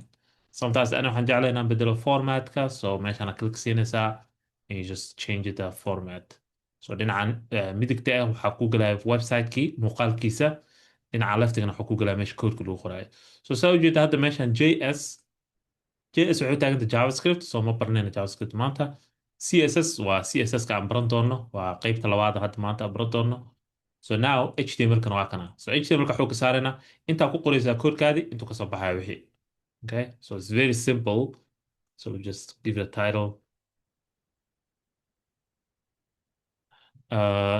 GS12 okay so it's very simple waxaan dhisi doonaa website yar la dhaho international airport aan dhisi doonaa oo u dhisayna airport aan dhisaynaa so laakiin marka ugu horeyso structure-ka HTML-ka inaan istaajino waaye waxba kama soo baxayn halkan inta badan so let's just write down waxaan leenahay we're gonna say HTML okay and then closing-ka will be HTML let me zoom in so aragtaan waxaan sameynayno waa kana so I said HTML and then HTML gudahan marka yaan gelinaynaa waxa dhan u baahanaa marka ugu horeyso qaybta ugu horeyso sectionka ugu horeeyaan sameynaynaa oo la dhaho headka wuxuu qaadayaa website-ka meta informationkiisa ama informationka website ku saabsan yuu qaadayaa so if I say head so hadda maxaan qalda hadda what did I get wrong here waxbaa qaldan slashka iloobay so keep that in mind always opening no slash closing slash headka marka waxaan gelinaynaa website-ka magaciisa you could just say here title and then waxaa gelinaysaa website magaciisa so waxaan leenahay international airport okay and then we close the title waxaan lama arkaya hadda you're not gonna see it here but laakiin hadhowda website markii website caadi aa samaysa kan hadda waxaan ku jirnaa sandbox the area waa meel dad noo sameeyeen laakiin project caadi website haddaad furtid browser ku furtid meeshaan koro browserka tabkiisa waxaa ka arkaysaa international airport you know so now section headka waxyaalo badan aa la gelin karaa so mustaqbalka waxaa baran doontaa waxyaalo information badan aa gelin kartaa for example camal website-ka CSS-kiisa ama design-kiisa waxaa gelin kartaa website-ka information kaloo ku saabsan website-ka gelinaysaa but for now we're keeping it simple and then the next thing would be body and then always maxaan nini closing baadiga marka waa waxa la arkaa qaybta la arkaayo waa sida jirka bini'aadamka caadi ma loo qaybta headka haysataa and you have the body but HTML ka waxaa qaybta baadiga waa wax halkan laga arkaa qaybtan website-ka laga arkaa website-ka naga eber waa empty waa so haddaan rabno hadda waxaan kusoo bandhigno website-ka naga let's say camal waxaan rabnaa inaan soo bandhigno international airport you could just say H2 or H1 and you just say international airport H1 boom big font so we did and it updates automatically you could also save it here let's save it saving wuxuu ka caawinaa inaad wixii aad keep garaysid kaa lumin okay international airport hadda haddaan yareyno kanaan dhahno H2 haddaan dhahno farta way sii yaraanaysaa automatically intuu isbedelaysaa si farta sii yaraata haddaan dhahno H3 way sii yaraanaysaa you see and then like that up to H6 aa gaari kartaa so H1 waa kaasaa and then kuwa kala ku samayn kartaa for example camal paragraph and then hi welcome to our airport E see so tags kala ma arka waxaa la arkaa bis qoraalka bis okay so now waxaas ku qornay waxaan organize garayn karnaa website macnaha project-gana ama website-ka organize garayn karnaa so hadda just waxaan iska qorqoro waaye but like if we want to organize it waxaan sameynaynaa waxaan u kala bixinaynaa sectionna u kala bixinaynaa so let me just arrintii sawirkan soo baxsanayaa kan waan ka gudbaynaa let's create our own mid kale aan sameyno oo international airport ku saabsan so international airport qaabka u sameynayna waxaa waaye it's just a normal website box waaye then wuxuu ka koobnaanayaa dhowr qaybood qaybta kore waxaan leenahay waa qaybtan waa header section waa header waxaan gelinaynaa calaamadda waxaan ku wareejinaynaa calaamadda headerka and actually let's aan siino wuxuu lahaan doonaa headerka let me see aan fiirinaa projectiga aan hore u sameeyey headerka wuxuu lahaan doonaa logo inta kore logo lahaan doonaa so logo just be text oo ahaan doonaa for now and then wuxuu lahaan doonaa navigation inta wuxuu lahaan doonaa navigation okay so labadoodan waxay sii geli karaan laba box ay sii geli karaan oo mid kasta box gooni aan gelin karnaa haddaan rabno sorry okay you can just say midkaan boxkiis gooni u geli karaa kana boxkiis gooni u gelayaa navigationka so navigation wuxuu noqon doonaa qoraallo dhowr xabo noqon doonaa sida home flights abaraas contact u noqon doonaa and then waxaan samayn doonaa qayb la dhaho hero section waxaa website-ka qofku markuu soo galo waxa ugu horeeyo arkaya so this would be like the hero section inta waxaan gelin doonaa sawir oo diyaaradaan gelin doonaa you know just let's draw something here sorry mouse aan isticmaalaa ma isticmaalaa drawing device diyaarad sawirkeeda gelinaynaa inta camal waxaan gelinaynaa message yar oo dhahaysa something like what was it something like your gateway to the world and then waxaan gelin doonaa here button dhahayo book a flight okay something like that so this is be like the hero section and also wuxuu noqon doonaa qaybtan color gooni noqon doonaa something like this and then it will be different colors so waxaan tusaa bas basic waxaan samayn doono HTML kan ku samayn doono okay and then book flight ka wuxuu noqon doonaa button so HTML ka waxaan ku samayn doonaa as a button ahaan so the person can click okay intaas markaan sameynaa and then qaybaha kale website-ka so qaybahan kale waxay noqon doonaan either qaybtan hoose footer-ka kaasa let's just change the color footer and then wuxuu noqon doonaa like content-iga dhexe website-ka so this will be like articles waxaa la noqon doonaa okay so that's the website-ka dhisi doona very simple website logo yar ama wuxuu lahaan doonaa qoraal yar oo dhahaya international airport navigation qayb yar oo hero section oo dhahayso usual website markaa soo gashid website kasta wuxuu leeyahay hero section if you go to not website kasta but a lot of websites have a hero section gabi iskuula da-adid this is the hero section there's a welcome the main message of the website go ahead and the qaybtan kore waa header section waaye with the logo and navigation annagoo isdul saarayna and then you have a main section and then you have a footer okay so waxaan sameynayna waa waxaas waa intaas waa so what does that mean so HTML ka dhagana habeeno marka we have to structure our HTML in it fit garayso formatkaas ama stylekaas in it fit garayso so qaybta ugu horeysa waxaan sameynaynaa waxa la dhaho headerka saan dhahay waa semantic HTML waaye so this means waxaan gelin karnaa wax kasta oo header ku saabsan header area so this is a tag waa jirta caadi oo HTML ah oo la dhaho header waxay lahaanaysaa marka headerka laba wax waxay lahaanaysaa logada iyo navigationka loogada waxaan dhahnaa we're just gonna say H1 iska dhahno international airport. Let's just copy the qoraalka. Just let's say like that, and then H1. And then navigation-ka ama qaybta website-ka oo dadka ay click siinayaan sida camal home, flights, contact, waxaas linkiyaasha waxaan gelinaynaa waxa la dhaho nav. Navkan marka wuxuu taagan yahay navigation of course, right? So wax la soo gaabiyo waa semantic HTML waa saan dhahay. Semantic maxaa laga wadaa? Waa wax la akhrin karo oo la fahmi karo wuxuu yahay. So waa garanaysaa nav marka la navigation laga wado waa garanaysaa. So navigationka marka waa sida camal home, about, flights and contact. afartas camal aan ka dhigaynaa. Laakiin hadda link maaha. It's not a link. So sideen link oga dhignaa? Haddaa xasuusataan linkiga si wax looga dhigo. ankartaaga isticmaalina. Anchor tag. So mid kasta waxaan siinaynaa anchor taggeedaan siinaynaa. So home camal, we could give it anchor tag. We start with A. Maxaa attribute-ka A-da muxuu yahay? Aan soo baranay. Attribute-ka href, right? So home xagga iska geenayna, we don't need the home. hrefka marka waxay qaadanaysaa linkay qaadanaysaa inta. So it will take a link, something like home ama la dhihi kartaa. But hadda link ma hayno, so we're just gonna give it calaamadda hashtagga.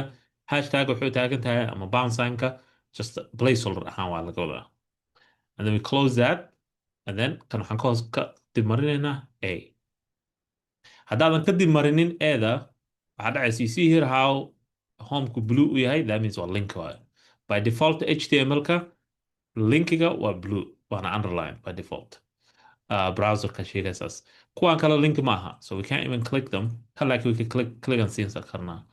Haddaa ka tagta eedan, waxaa dhacaysa wax kastoo ka dambeeya inuu link noqdo. You see how about, flight, contact, all of them link waaye. That means linkiga ma xirno, it's not closed. Okay? So make sure inaad close garaysid linkigaada. Ama A tag inaad close garaysid. And then kuwa kale sidoo kale, there's no difference. We're just gonna copy kan. Aan leenahay A tag, A, and A. And then soo xiraynaa all of them. This one close, close, close. Okay? So you see now it's very clean, it's organized. Waxaan haysanaa navka gudihiisa waxaa ku jiro 4 linkiya ku jiro oo kala duwan. Link kasta waa page gooni oo website-ka camal waaye. Haddama sameynayna pages kala gooni ah, but keep in mind waa sameyn kartaa haddaad projectiga local ku samaysid. Logadii waa kana, we have the logo, we have the nav. That means qaybtaan hadda aan sameynay, qaybtaan korona naga dhamaata hadda. Okay? Qaybtaan naga dhamaata. HTML ahaan, CSS-ka noo dhiman iyo qurxinta website-ka iyo xasalan. Okay, so haddaan ka gudbina header-ka, waxaan tegi karnaa wax su'aala soo far anyway. I don't want to jump to the next one. Adika waan fahmin wixii. Any questions? waxyaalahan tagskan waxaan waasaan dhahay waa pattern matching. So haddaad fahantid hal mar patternkas u shaqeynayo, anytime oo link lagu dhaho, it's A href, and then linkigay meeshii ku jiray. Meesha home ku jirtay, about, flight, waxaas waa wuxuu qofka dhaqsiin lahaa waaye. Whatever you click, ka arkaysa website-ka waaye. Meesha calaamadda hashtag ku qoranta waa linkiga qofka aadi lahaa. So anytime lagu dhaho link samee, this is it. That's how you make a link. Okay? Meel kasta website ku saabsan. haddii lagu dhaho waxaad samaysaa title weyn fare H1, H2, H3 aad isticmaalaysaa. haddii lagu dhaho navigation samee website-ka, waxaa dhex gelinaysaa calaamaddaas naafka, just oo isku keenaysaa hal koox waayo is wadato naafka saa ujeeda. Okay? So follow the pattern, always make sure inay wixii sax yihiin. Hadda qaybtan way iswataan, soo ma jeedid? Header section way iswataa. Is all area highlight garaysan waa one section waa iswato. And qaybtan naafka waa one section. Okay? qof ma su'aal qaba? Let me see. Any question? All right. So qaybtaas daa fahanteen. Go ahead. navigation game intaa samaysay linkiska ma loo isticmaali karaa order listigii li oo kale lagu diri karaa? That's a good question. Yeah. So li order list oo isticmaali karta, yes. So mararka qaarkood waxaa loo isticmaalaa navigation-ka inta waxaa la dhihi karaa instead of nav waxaa dhihi kartaa ul aad dhihi kartaa waa unordered list camal. Okay? And then meesha aad dhihi lahayd h1 camal waxaa leedahay inta waxaa gelinaysaa li. Okay? So wuxuu sameynaya list uu sameynaya. you could just do li2 here. So now kan waa one hal qayb waa intaan weli waa inuu wato calaamadan a tagga maxaa yeele waxaa u baahan tahay link inuu ahaado but you could waxaa gelin kartaa kulligood li-dana gelin kartaa kadib wuxuu sameynayaa listiguu sameynaya so taasna waa hab kaloo loo sameeyo waaye there's different ways oo loo sameeyo you see here hadduu sameynaya isdul saaraya saa ujeedid but that's another way yeah you're right habka anagu sameynayna waxaa just nav and then linkiga gelinayna bas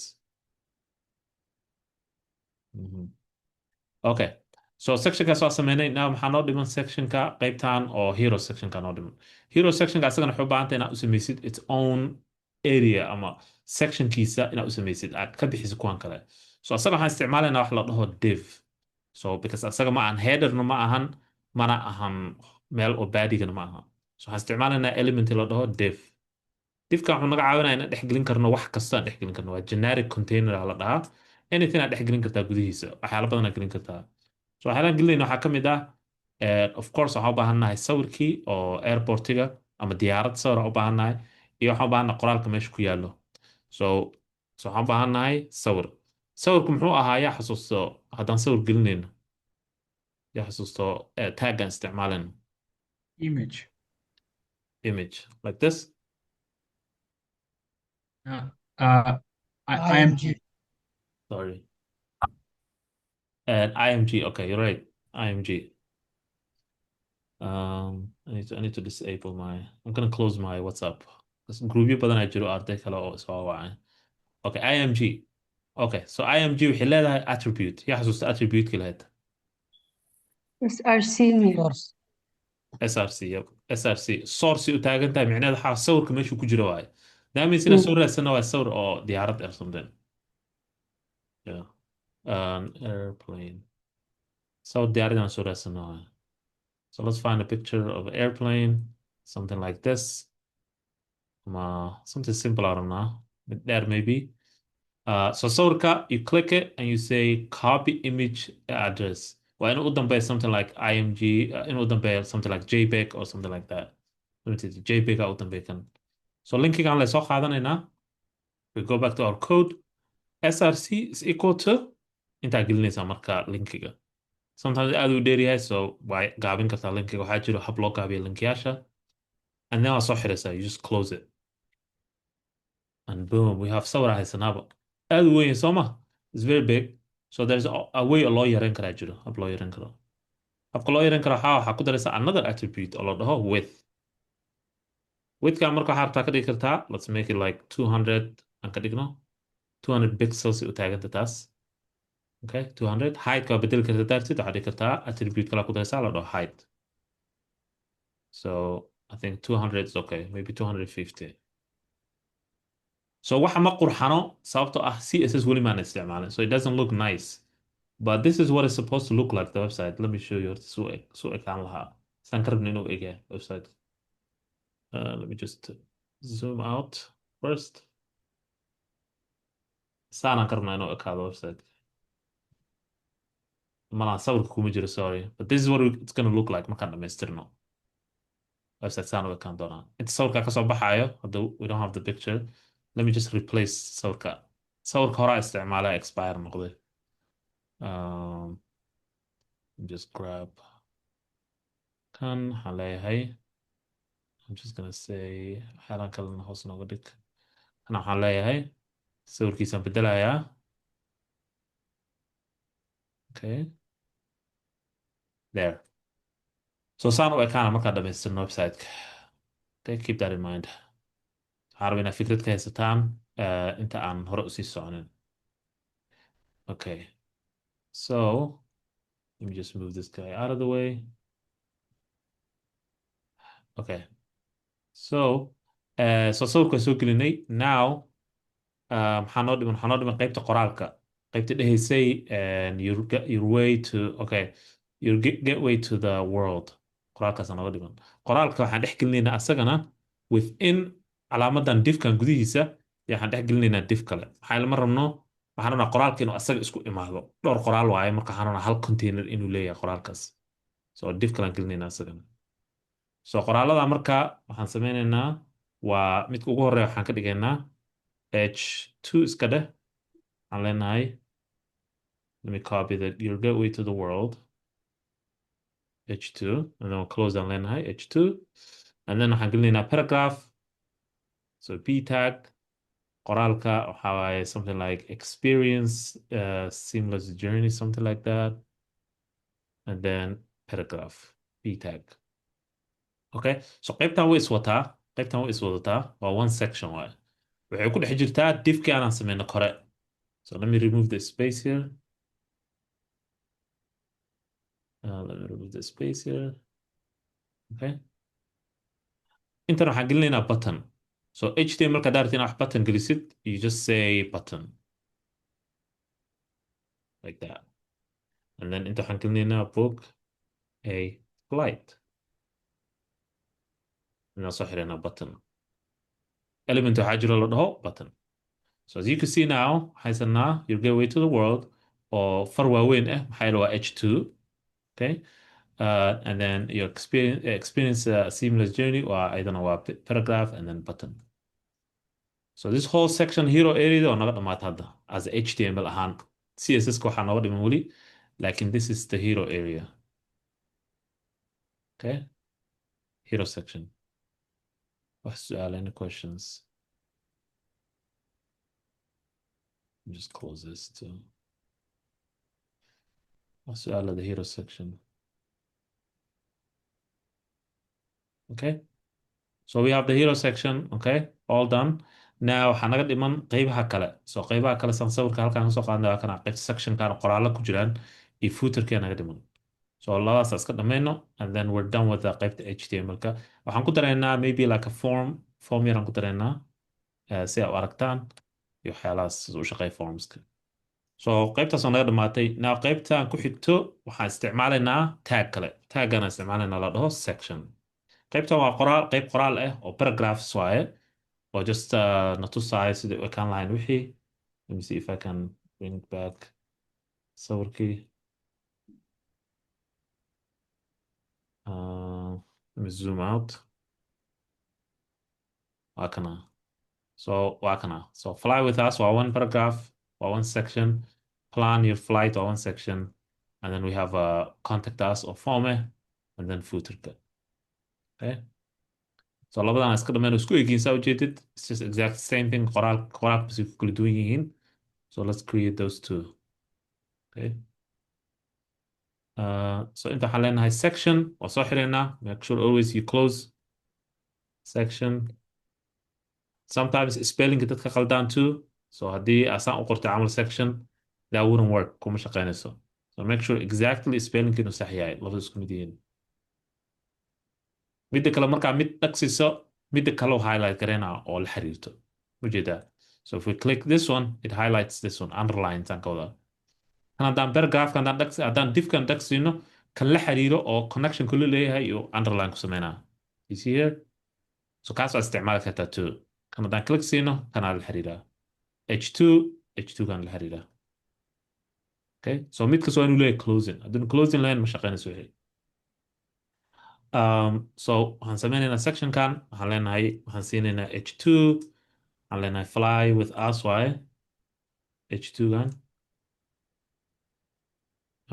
h2 paragraph uu leeyahay I'm just gonna copy the paragraphka waa laba paragraph waaye oo sectionkan ku jiro one paragraph waa kana okay another paragraphna waa kana so section qaybtan waa naga dhamaata soo ma jeedo fly with us two paragraphs and then same thing kuwa kalena sidoo kale aan sameynaynaa midka kale sectionka kale aan sameynaynaa another section kale is always to write waan soo koobi karan karaa ani codeka laakiin qoraalka qoraysid wuxuu ka caawinaa inaad practice garaysid codekii wixii si u qornaayeen wuxuu ku noqonaya muscle memory wixii dhahan okay and then h2 wuxuu noqonaya kan marka plan your flight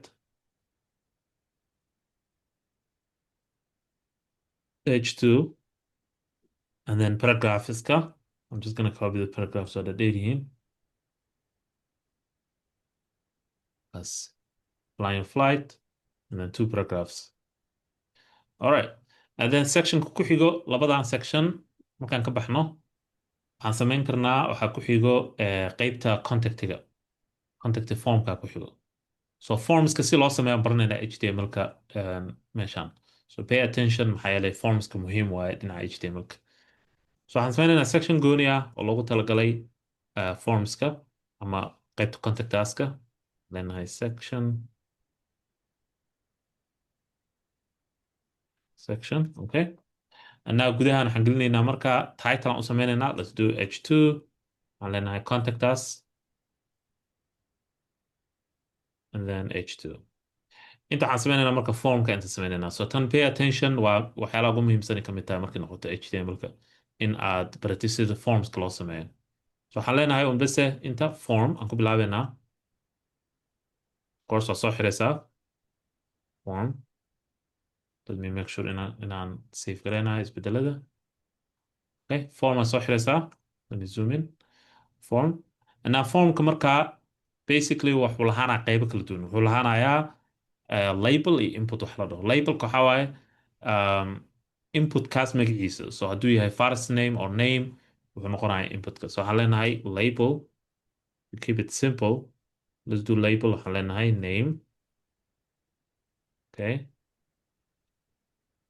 label and then labelka waxaa ku xigaayo input so inputka micnaha wuxuu lahaan karaa waxyaalo kala duwan wuxuu ahaan karaa input oo ah qoraal caadi ah input number bas ah input email ah input password ah ayuu noqon karaa so habka ku qeexaysa waxaa leedahay type waxaa siinaysa attribute type la dhaho and the typeka waxaa sheegaysaa wuxuu yahay either waxaa leedahay text waxaa leedahay password markaa dhahdo wuxuu sameynaya dhibcdhibco ka dhigaayo wixii kama dhigaayo qoraal caadi ah waxaa kaloo dhigi kartaa email waxaa kaloo dhigi kartaa I think tel waa telephone waaye so qoraalka daarti inuu ahaado bas telephone una ahayn wax kale samayn kartaa laakiin annaga waxaan leenahay text for now waxaa kaloo samayn kartaa waxa la dhaho placeholder waa attribute kale waaye placeholderka waa wax ka muuqanayo inputka gudihiisa so haddaan fiirin inta waa kana name inputkan gudihiisa wax ka muuqan lahaa placeholderka haddaan dhahno put your name here intuu ka muuqanayo put your name here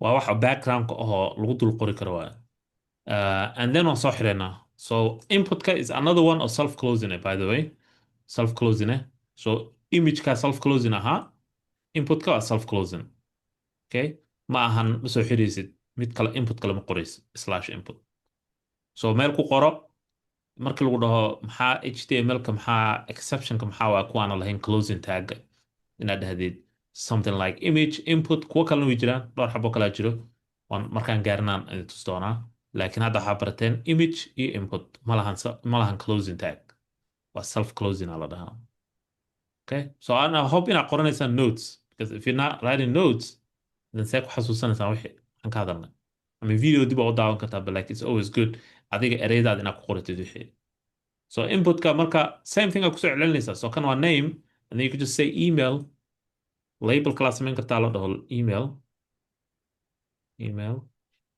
waxaan leenahay label closing tag a label and then you just say input type inta waxaan leenahay marka inta maxaan dhehaynaa text maan dhehaynaa kana we're going to say text email yep because email waay emailkan waxaa html kusoo dartay so dadka ka shaqeeya html saan idiin sheegaa daay bilowga ninkii html soo saaray wuxuu sameeyey urur la dhaho world web consortium waxay sameeyaan shuruudaha iyo sharciyada iyo waxyaalay kusoo daraan html-ka so waxay kusoo dareen dhowaan waxaa ka mid ah email type email oo input ah micnaheed waxaa browserka check garaynaya waxaan inuu email yahay in kale wuxuu fiirinayaa at inay ku jirto waayo fiirinayaa emailka waxaa meesha ku qortay we could just do placeholder directed waxaa leedahay put your email here then you close it haddaan fiirino go down you have two laba haysataa now inta ma jiro wax oo soo xiraayo waxaa gelin kartaa laba dhexdooda waxa la dhaho br yaa garanaya br waxay taagan tahay break waa break so break haddaa br geliso micneheed waxaa wuxuu move garanaa linekii siina labadooda isdul saaran yihiin br gelin kartaa waxaa kala jiro loo sameeyo this one way br-ka waa break kana ma lahan closing tag by the way so you see br no closing tag sometimes waxaa arkaysaa saan loo qoro but it's the same idea. Okay, PR. So hadda input kan sameynay. Now waxaan haynaa labadaas, laakiin waxaan rabnaa wixii in la diro. Okay, we want to make sure because hadda form aan haysanaa. We have a form. Laba input uu leeyahay. Waa gelis wixii to run. Inta, for example, haddaan rano to run at gmail.com. There's no way to send the form. Form haddaad samayso oona button lahayn oo submit or send oo lahayn. What is the point of the form? Okay, there's no point to it. So waxaad samaynaysaa inside the calaamadan oo formka gudihiisa yaa waxaad ku samaynaysaa button. So we make a button. Buttonkan waxaan leenahay submit. Okay. Hab kalaa jiro oo loo sameeyo buttonka yaa garanaa hab kaloo loo sameeyo button. No. There's a different way loo sameeyo button. PR. oo BTN camal. So adoona button isticmaalin waxaad isticmaali kartaa inputka. Yaa xasuusta inputka waa ku samayn kartaa button. Yeah, type-ka button-ka dhigaya. Typeka waxaad bedelaysaa button aad ka dhigaysaa. Ama waxaad ka dhigaysaa submit-an ka wadaa. So meeshaan button aan dhahnay waxaad dhigi kartaa, you could just say input type submit. Markaad dhahdo, you don't even need intaan because input waaye. And now you just say value is equal to submit. Intaan dhahdo, this is the same as wixii haddaan qornay. Bas. Still, submit marka waxaa garanaya browserka. So HTML kasii qoran. Laakiin the easier way oo lagu fahmaayo waa just button caadi inaad samaysid. That's the easier one. Okay. BR. Okay. So we have the button. So now complete form haysanaa oo ah qofku gelin kara magaciisa, emailkiisa, and the submit u dhihi karo. Meel ma aadayo hadda because there's nothing connected to the formka oo kuma xirno. Waxa naga dhan waa artificial waaye. So like waa habeen kartaa. Hadhow CSS markaan galno waa qurxinaynaa, waa habeenaynaa, waa kala fogeynaynaa waxaan all that stuff. Okay. Now formka waa sameynay, waxaan nagu xigo the last one waa footerka waaye. So now sectionka waa ka bixinaa because sectionka waa naga dhamaaday. Waxaan aadaynaa hoos. Weli baadigan ku jirna ogow. Waxaan leenahay footer. Footer waxay ka mid tahay HTML, waa semantic HTML waaye. Waa element la garanayo waaye magaciisa wuxuu u taagan yahay. Footerka, let's keep it simple. Let me see. Footerka waxaan leenahay laba waxaan gelinaynaa footerka. Midka ugu horreeya waxaan gelinaynaa navigationka. Navigation kor uu noogu qoran yahay. We already have a nav. So we're just gonna copy section kan navka. Aan copy garanaynaa. Waxaan gelinaynaa footerka. Waxaan rabnaa footerka inaan ka dhex aragno navigationka too. Okay, boom. Markaasa navka noogu jiraa. Format garanaynaa. Waxaa kaloo samayn kartaa inta meeshaan aad taabanaysaa waa kana format HTML. Wuu ku kala habeenaa macnaha indentationka iyo waxaas. Waxaan kaloo gelinaynaa inta copyright-kan gelinaynaa calaamada copyright-ka. So inta waxaan leenahay paragraph-an gelinaynaa oo just copyright ah. Qoraalka ku jiraan soo copy garanayaa. Just copy this. Inta waxaan leenahay 25. Okay. So waxaan yaa garanaa meesha ku qoran. What is this? Anyone know what that is? Yeah, calaamada sida oo copyright-ka lagu garanayo. So waxaa la dhahaa waxaa la HTML what was the name of it? Waxaa la HTML element ma ahan. Waxaa la HTML attribute ma aha. Entity, I think la dhaho. Entity. How do you spell entity? Entities. So let's see. Character. ENTIETS. Yeah, so something like that.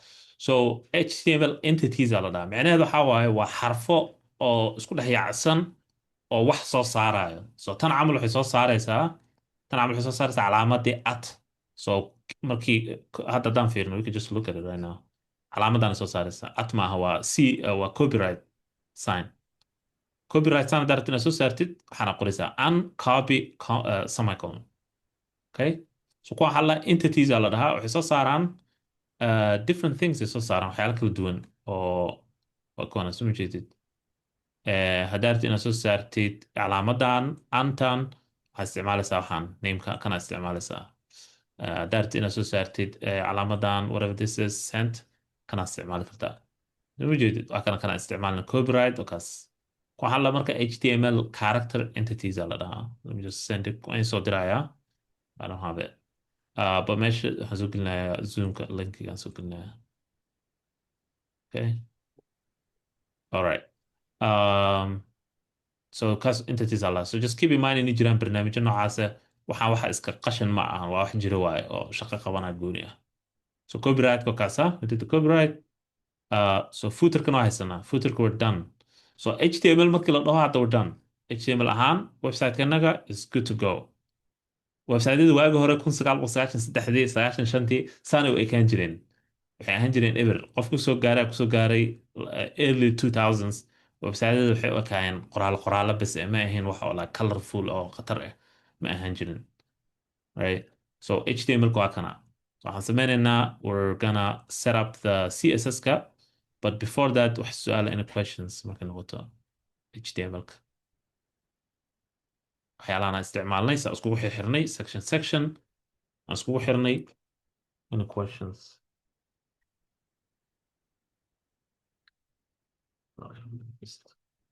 just the link charger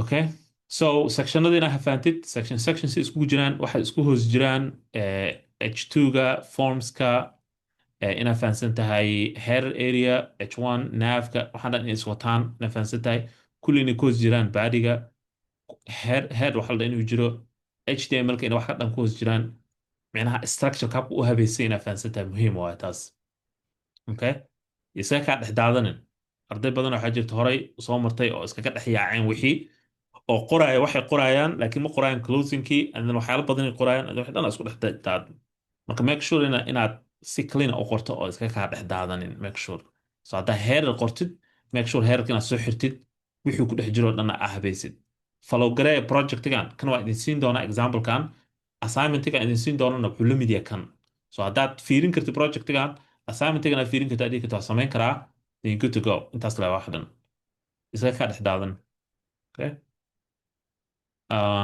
let's see waxaan fiirinaynaa css kan fiirinaynaa introductionkiisa and then break aan qaadanaynaa salaada and then isku soo laabanayna insha allah so let's do css introduction let me see if there's any question qaybtii message ka dhiman على أستاذ نقشة ha waxaan rabaa inaan ku weydiiyo hal su'aal qaybta sectionka sida folder loogu shubo tusaalahaan feelal dhan hal section ma la isugu geyi karaa sectionada dhan sectionka ugu korreeya ilaa sectionka ugu hooseeya oo sectionada dhan ay dhex galayaan ka so hadda folder ma joogno folderka waxaa ka hadlaysaa marka computerka ku jirno tusaale ahaan halkan oo kale sectionka koowaad markaan qoro iyo kan labaad inta ka dambeysa dhexdeeda ma geli karaa sectionada dhan meeshaas ma wada geli karaa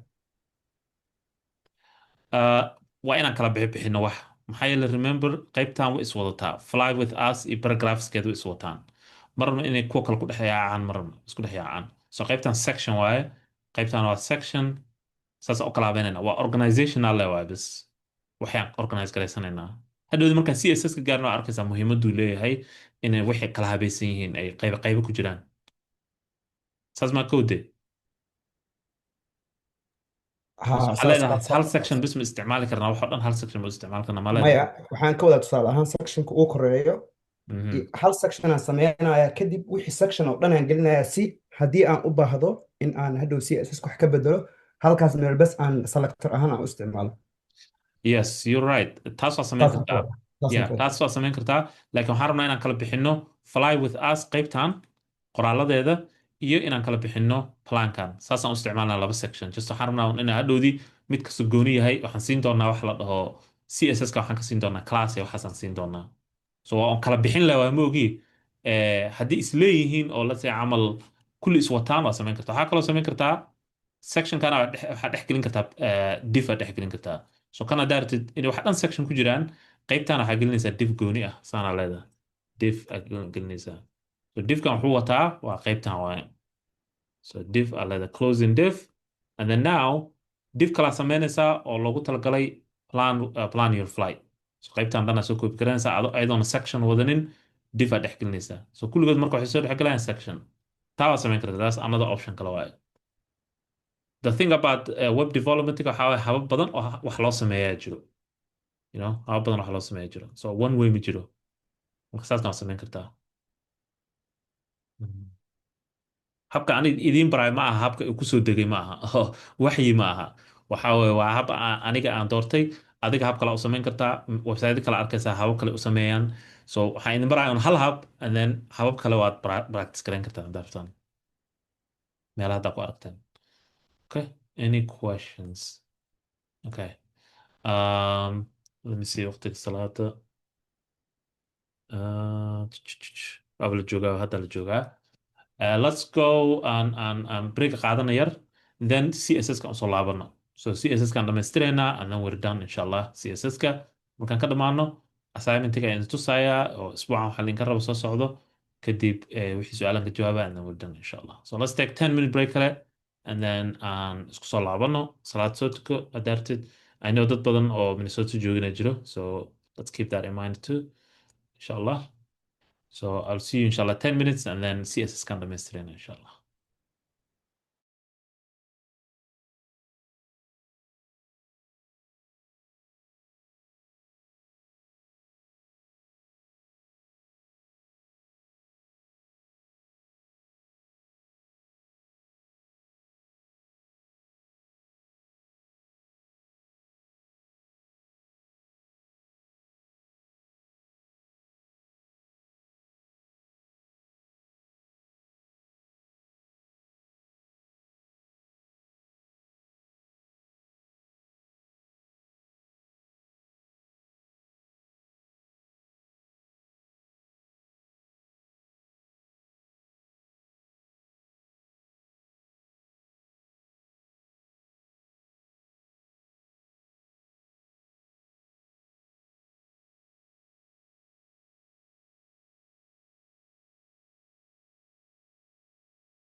Okay, soo laabano.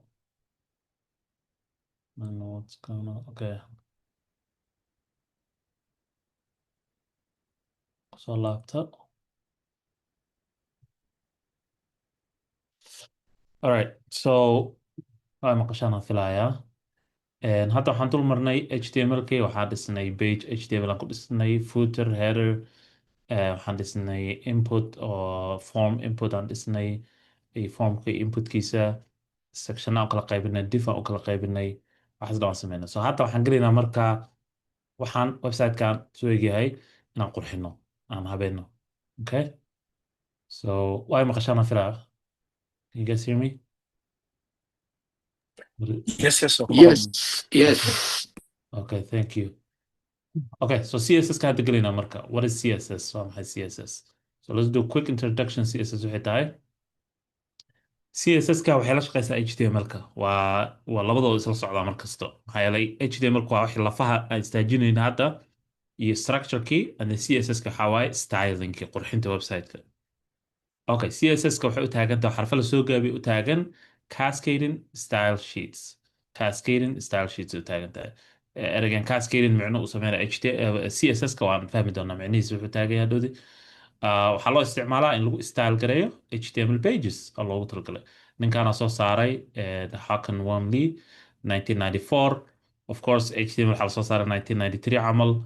So just right after 1 year ka bacdi soo saaray isagana CSS-ka. wuxuu la shaqeynayay teamkii HTML ka shaqeynayay marka wuxuu dhaha waxaa u baahanahay wax oo aan ku qurxino website-ka. So basic stuff waagaas micnaa ma jiro wax fancy ah, just colors on like things waxyaala yaryar. Okay, CSS-ka waxay isticmaashaa waxa la dhaho property and value oo arki doona waxaas waxa laga wado. The word cascading maxaa laga wadaa? Yaa ii af Soomaaliyan kara cascading maxaa laga wadaa? Something is cascading hadii la dhaho maxaa laga wadaa? waxaan u malaynayaa waa wax soo dhacayo kor ka soo dhacayo oo kale Sax. Exactly. sida biyo oo kale kor ka soo dhacayo ama caleenta geedaha kale soo daadanayo.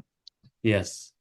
And it's also usually how wax oo cascade marka dhamcina waxa laga wadaa wax oo sida waterfallka camal biyo sii qaadanayo ama let's say camal buuraha camal dhagaxaad ay kasoo daataan way sii badanayaan wixii micnaha ma sii yaraanayaan marba wax kale kusii darayaan. So cascading, right?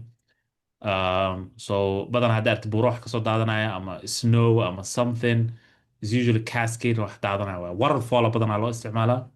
The waterfall cascading from the mountain I'll dhihi karaa biyo kasoo daadanayo meesha. So cascade wax daadanayo waa hoos u daadanayo.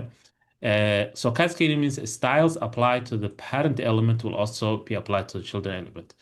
So sentence-ka maxaa laga wadaa? So haddana waxaan baranay HTML-ka inay leedahay parent element iyo children element. Let's go back quickly and asla fiirino waxaas wax laga wado. HTML-ka hal mar ku laabanayna quickly. So now haddaad fiirisid header-kan kan waa parent waay. This is parent waa waalid. Childrenkiisa waxaa ka mid ah h1 iyo nav. laakiin childrenkiisa ka mid ma ahan a tag. maxaa keenay inayna a tag ka mid ahayn childrenkiisa? Why is that? maxaa yeelay a tagga waxaa waalid u ah naafka. So waxaan isticmaalinaa family terminology laakiin basic waxaa sida iskugu dhex jiraan waa elementska. So headerka waxaa ku hoos jiro h1 iyo nav bisa ku hoos jiro. So headerka childrenkiisa waa h1 iyo nav. h1 iyo nav maxay isku yihiin? What is the relationship ka dhexeeya adoo family terminology isticmaalaya? walaalo walaalo waaye. Yep, siblings waaye. Yes, so we say sibling elements. So headerka and then headerka maxaa yaa waalid u ah? waalid u noqon karo baadiga. Yes. Body. So si isku hoos galaan waaye. Si wax isku hoos galaan iyo wax isku yihiin parent. Now relationship ka dhexeeya maxaa waaye? A tagga iyo headerka. Remember nav waxaa dhalay headerka. awow amal u yahay awow noqonaya. Yes. So A tagga naafka u dhexeeya. Yep. A tagga waxaa waaye waxaa waaye waa grandson ama grandchild waaye. Let's say grandchild. badanaa lama isticmaalo terminology as grandchild. Usually just how a parent iyo child elements bisa la dhahaa. But it is a grandchild. now kuwaan dhan waa siblings waaye because isgarab yaalan waxa kastoo isgarab yaalo waa siblings waxa elementka ka koreeyo waa parent so css-ka markayna leedahay meeshaan calaamadan sentence-ka markayna leedahay cascading styles apply to parent elements. So right? Header is a parent element. Will also apply to the children element. معناها waxaa haddaa ka dhigtid headerka haddaa ka dhigtid red then navka ama h1ka wuxuu noqonayaa red right because waa cascading waaye so sida waterfallka ka fikir so parent elementga haddaa red ka dhigtid colorkiisa now the child element red noqonaya that doesn't mean the a tagga inuu noqonayo red maxaa yeele waa grandchild waay ma noqonayo ma effect garanayo that much inta badan sometimes yes but not most of the time so parent element wuxuu lagu apply karaya applies to the child element taas waan saa arki doonaa example aan fiirin doonaa qasama hadda inaa boqolkiiba boqol fahanto laakiin ina og tahay cascading waxaa laga wadaa anything oo ku apply garaysid elementka ka kore elementka kale kan hoosena waa ku apply garaysa automatically unless aad dhahdid kan hoosaa ku apply garayn yeah Anita, yeah you have a question okay qofaan ismute garaynaysaa filaya dhib ma laha okay so now CSS waxay maraysaa version 3 maraysaa version 3 so CSS 3 maraysaa okay so that's just introduction here now let's go to the next slide kan aadina let me just get rid of the waxyaalahan so syntaxkeeda macnaha sida ay u qoran tahay CSS-ka because daay waxaan fiirinaa anatomy of HTML aan fiirinaa hadda waxaan fiirinaa anatomy of CSS CSS-ka marka hore waxaa u baahantay element inaad select garayso so let's say camal waxaa leedahay h1 right so h1ka HTML-ka ku jiraa right so CSS fileka markaan ku jirno file waxaa jira la dhaho .css waa file gooni ah waaye oonan HTML ka mid ahayn gudihiisa waxaa leedahay marka waxaa qoraysaa h1 micnaheed tan waxaa laga wadaa waxaan rabaa inaan target gareeyo elementiga h1 that means any element h1 ah waa effect garaynaysaa then waxaa qoraysaa ruleska waxaa ka mid ah waxaan rabaa waxaa leedahay marka h1ka colorkiisa waxaan rabaa inaan ka dhigo blue waxaan rabaa fartiisa culayskeeda ama weynaanteeda inaan ka dhigo 12 pixels okay so you see how ruleska loo qoro marka ugu horeysa calaamada curly bracket okay and then calaamada curly bracket kusoo xiraysaa gudaha waxaa gelinaysaa ruleska marka waxay u kala baxaan laba wax waxay kala baxaan property oo ah waxa adiga aadan sameynin oo CSS ay sameeyeen dadka CSS-ka waxa adiga aad dooratay ma ahan bluegana waxaa weeye waa wax caadi ah oo macnaha ku jira browsers ku jira waa so blue aad dhihi kartaa ama waxaa isticmaali kartaa color number oo sida camal hex waxaa la dhaho color kappa u qeexaysaa ama waxaa leedahay blue fahma browserka general colors ku fahma browserka that are red green waxaas u fahmaya laakiin hadduu color gooni yahay oo specific ah waa inaad soo qaadato waxa la dhaho hex code waxa la dhaho waa wax saan la mid ah waaye ama just waa number isku jira waaye saan camal waa 6 number waa 6 ama waa xarfo iyo number isku jira waaye saas like that haddaa saas camal aragtay that means you know saan haddaan dhahno f e haddaan dhahno waa different color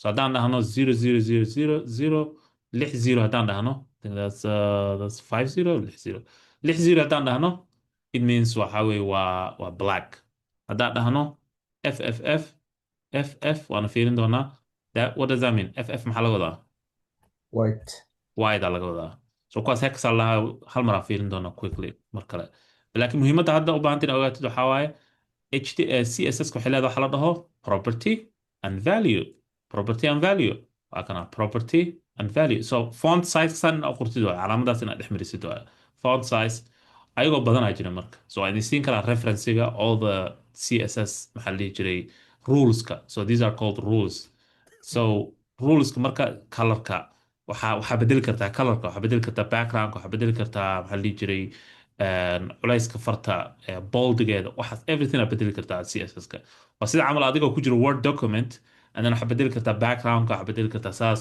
kan kaas colorka fontiga ka duwan kan all that sidii oo kale waaye laakiin now code aan ku sameynaynaa okay code aan lagu sameynaa okay so h1ka now waxaa select garan kartaa kuwa kale too waxaa select garan kartaa paragraph waxaa select garan kartaa kuwa kale waxaa kaloo jiro waxyaala baran doona oo la dhaho hab selectionkan loo sameeyo oo gooni ah jiro aan ahayn kuwan okay so this is the maxaa la dhihi jiray CSS say u qoran tahay waan arki doonaa example badan waa la qabsan doontaa aakhir. But yeah, let's move on, and then su'aalaha waxaa markaan dhamaystiro slide-kaan gelinaa. CSS selectors. So hadda waxaan aragnaa hal selector. This is one selector waa kana, this one type. Kan waxaa la dhahaa element selector aa la dhahaa element type selector. So selectoryaasha saan ay u kala baxaan. midka hadda barana waa kana waxaa la dhahaa element type selector. Waxaa ka mid ah h1, h2, paragraph, ULOL, any HTML tag yaa ka mid ah, right? So element type selector waxaa laga wadaa HTML tag inaad soo jiidatay wax kaba bedeshay. waxaa jira waxa la dhaho universal selector. hadda ma isticmaalayno universal selector. waxaa calaamadaas hashtag, calaamadaas waxaa starka ah. kabacdi waxa aad samayso ruleka ku samayso elementyaasha kale oo dhan uu ku apply garaynaya, all the elements uu ku apply garaynaya. So hadda ma isticmaalayno. waxaa jira mid la dhaho ID, waan arki doonaa.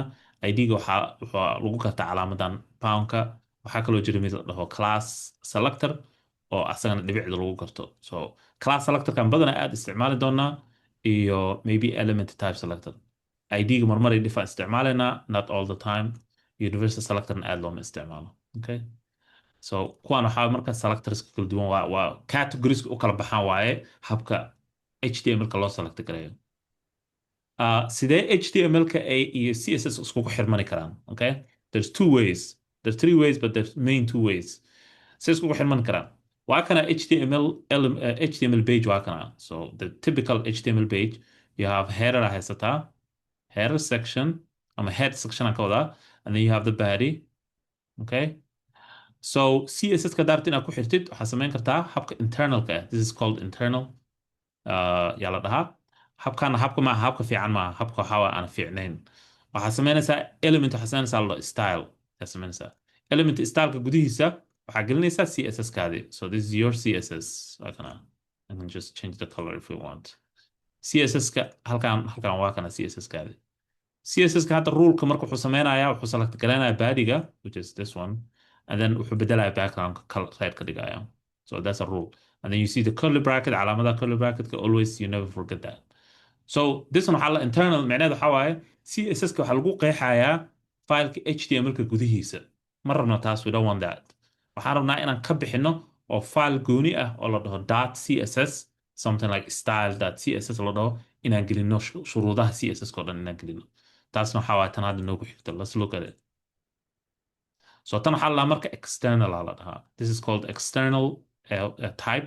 habkan waa habka ugu fiican oo website-yada caanka ama any website isticmaala, any professional website, this is how you use it. meesha headka waxaa gelinaysaa CSS kaadi. habka u gelinaysa waxaa waaye link baa u samaynaysaa. so calaamadan link waxay ka mid tahay HTML, waa tag link. waxaa leedahay rel, micnaha waxaa waaye waxa uu yahay waxaan. waa maxay waxaan? waa style sheet, waa waraaqad wax lagu sharaxayo waaye. and then href waxaa siinaysaa meeshu ku point karaan. so kan ma ahan a tag ma ahan. this one is different, unique waaye. waxaa la dhahaa link. waxaa loo isticmaalaa bese CSS-ka in lagu fahansiiyo HTML-ka. so HTML-ka u sheegaysa waxaa leedahay CSS-ka aragti inaad ku apply garaysid waxaadoo dhan wuxuu ku jiraa fileka la dhaho CSS. gudihiisa waxaa kusii dhex jira file la dhaho style.css. so inta basic waxaa waaye meeshuu ku jira fileka waaye.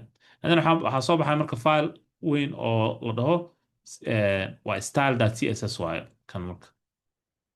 style.css spellinka style.css waxaa ku jira shuruudihii oo dhan. so let's say camal badigaan rabnaa inaan sharaxno, intaa ku qoraysa waxaa leedahay body, and then waxaad siinaysaa shuruudihii curly bracket, and then curly bracket.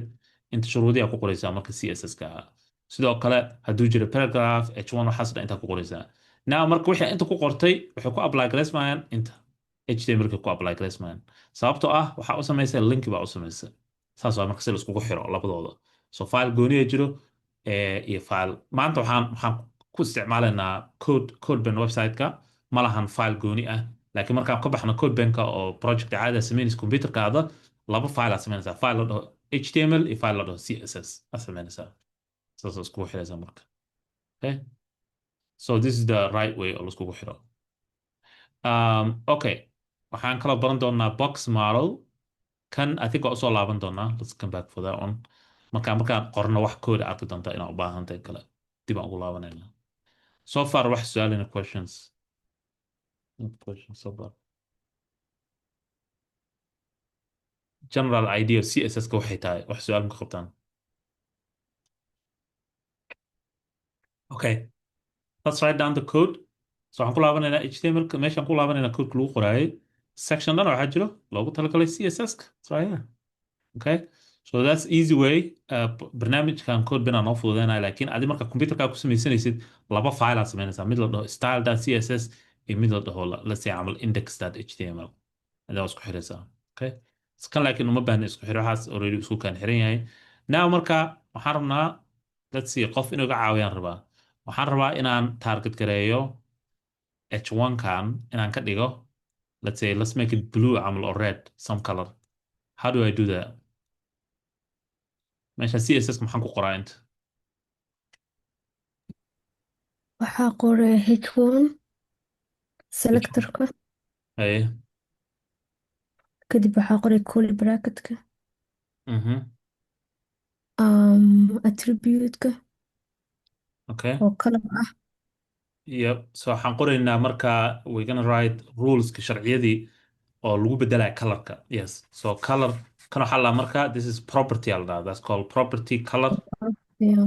and then value aan siinaynaa oo let's say red ah and now boom red uu noqdo kaasa anaa highlight gareynaya but it's red you see but laakiin that's not it maxaa yeelay hadduu jiro h1 kale already red waaye so if we find any other h1 is red but there's no other h1 kuwa kale h2 waaye kan haddaa ku bedelna h2 waxa dhan oo h2 oo dhan waxay noqonayaan red see kan waa h2 kan waa h2 h2 h2 ujeedaa so this is really cool because now waxaad samayn kartaa any element meesha ku jira select garan kartaa waxbaa ka bedeli kartaa that's how it is right so the goal taas waa marka so let's do that aan ku bilaawno um, actually waxaan ku bilaabeynaa the calaamadda universal selectorka so universal selectorka wuxuu ah starka micneheed waxaa waaye everything oo ku jiro pageka select garaya laga wadaa lagama wada hal element base everything waxaan sameynaynaa waxaan siinaynaa wax la dhaho margin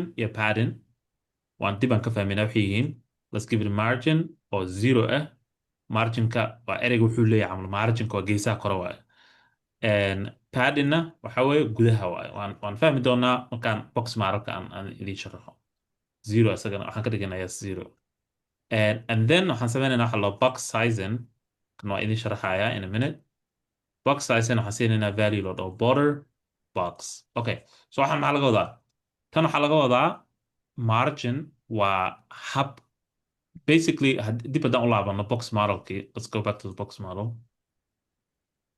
aan ku laabano saan u sharaxo box modelka muxuu yahay html code css ki html code dhan waxay u shaqeeyaan box so pagekaada oo dhan wuxuu ka kooban yahay boxyaal ka kooban yahay so haddaan website sameyno let's draw a quick website yar oo hadda aan sameynaynay wuxuu leeyahay qayb kore oo maxaa la jira header ah wuxuu leeyahay side let's say wuxuu leeyahay footer wuxuu leeyahay middle dhex so saa ujeed wax kasoo box soo ma everything is box boxyadaas spaceda u dhexaysa u maamuleynaa how do we manage the space between each box seen kaloo u maamuleynaa the space inside the box see u maamuleynaa that's meesha uu imaanaya box modelka the concept of box model micnaheed waxaa waaye box modelka the way to manage everything around the box inside the box spaceka iyo borderka right so waxaa haysanaa waxa la dhaho padding border iyo margin okay so boxka marka banaankiisa kore outside here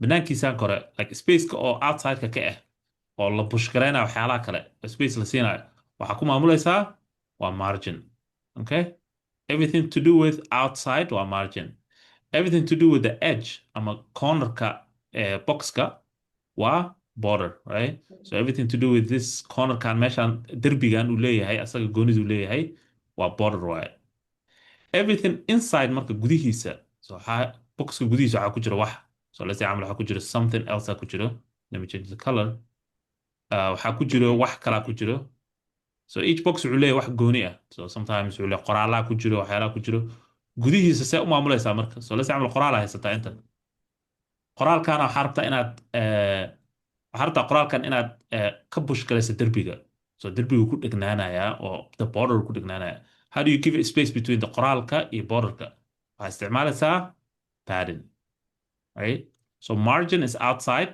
okay let me just get the color margin is outside. Borderka waa borderka boxka. And then gudaha, if you want to space that sees it, if you want to give a space between the contentiga, this content, and the borderka, then waxaa isticmaalaysaa padding. So padding waa gudaha, right? So here's the siduu egyihin wixii waa kana ayagoo sawiran. Waa kana border, padding, and then the contentiga waxaa wuxuu noqon karaa sawirka, qoraalka, things like that waa contentiga. So everything boxay ku jiraan. How do we manage everything marka boxyada dhan? Mid kasta waxaa u samaynaysaa padding gooni ah, margin gooni ah, borderkiisa haddaa rabtid waa soo habeyn kartaa. Borderka way qarsoon tahay. It's hidden, it's transparent waaye. But if you want to make color haddaa rabtid inaad u samayn kartaa borderka. You can give it like a color border aa u samayn kartaa. Okay? Qof ma su'aal qabay, sorry. Someone had a question. So borderka by default is transparent. And then also the margin is transparent. It's just a space wide. Also the padding is transparent wide, space wide. So padding ka iyo margin ka ma soo muujin karno. Maxaa yeele waa just a space le waa. It's just a space, empty space. Laakiin borderka waa soo muujin karnaa oo maxaa yeele waa waxay lahaan kartaa width, waxay lahaan kartaa color, waxay lahaan kartaa all that waan sharaxi karnaa, waan qeexi karnaa, right? So every element website-kaada ku jiro wuxuu leeyahay margin, border, padding uu leeyahay. Saddexaas uu leeyahay. Okay? Every element. Or usually containerska sida camal divka, sectionka kuwaas waaye waxaa focuska saarayna. Not kuwa qoraalka maaha, H1 iyo kuwaas maaha. H1 waad siin kartaa, border, margin waad siin kartaa. Laakiin usually lama siiyo qoraalka margin iyo waxaas. Okay? Taa misla fahna. Every element oo ku jiro website-kaada wuxuu leeyahay margin, border, iyo padding. Habab loo qeexan way jiraan. Okay? Wax su'aala so far that one. Okay. So wixii haddaan samaynayna marka oo kan ahaa aan dhahnay meeshaan website-ka oo dhan borderkiisa iyo waxaan ka wadaa marginkiisa iyo paddingkiisa zero ka dhig waxaan ka wadnaa website-ka by default wuxuu leeyahay space u dhexeeya halkan. So haddaan kan ka bixina hadda, if we remove this, you will see there is a default space. You see that one? Default space meesha ku jiro. Haddaan gelino marka zero margin, zero padding, derbiga ku dhagaaya. Taas waxaa keenaysa browserka wuxuu leeyahay default margin, default padding uu leeyahay. Aan ka bixinayna meesha. Box sizing kan muxuu yahay? So let's actually search box sizing ka. Box sizing wuxuu la xiriiraa boxyada hadda ka hadlayna. So box sizing waxa waaye the CSS box sizing property defines how to calculate the width and the height of an element should the calculation include the padding or border or not. Okay? So basically haddii ina aad uga fikirto un baahnid because mar kale ma isticmaalayno. Laakiin muhiimadiisa kan waxa waaye the space between the border, the boxeska waxaan isticmaalaynaa marginka iyo borderka ma isticmaalaynaa inaan xisaabino oo ma ku daraynaa xisaabta borderka sizekeeda, right? So ma rabna inay boxyada isdhex galaan. That's the only thing, right? We don't want the boxes to overlap on each other. So waxaan leenahay box sizing waxaan ka dhigaynaa border boxka waxaan ka dhigaynaa box sizing. Macnaa boxka sizekiisa ahow ha dhexgelin boxyada inay isdhexgelinaa laga wadaa bis that's all it is. Okay? So that's sharcigaas meeshaas koraa lagu qeexaa. So intaas koraa ku qeexaysaa, then now you move on to your project together marka. So tan always every website taan oo samayn kartaa. It's not a big deal. Okay? Now next waxaan qeexaynaa badiga, right? So because that's the next thing aan u baahan inaan sharaxno. Badiga wuxuu yahay. So let's do that. Wax su'aala so far intaan hore usii socon. So every time a CSS wax ka bedelaysid, you look at the HTML. Okay, maxaa rabaa wax inaan ka bedelo? Hadda badiga wax ka bedelayaa. So let me just select the body على هذا مرك. body so select كلام so تقول is a body. And now شروطها أسمينا لو قيح لها. So body حنسمينا a couple of things هنكبدلنا. Number one حنبدلنا فرطة color كذا. We're just gonna say فرها like all the text حقرتها color كان.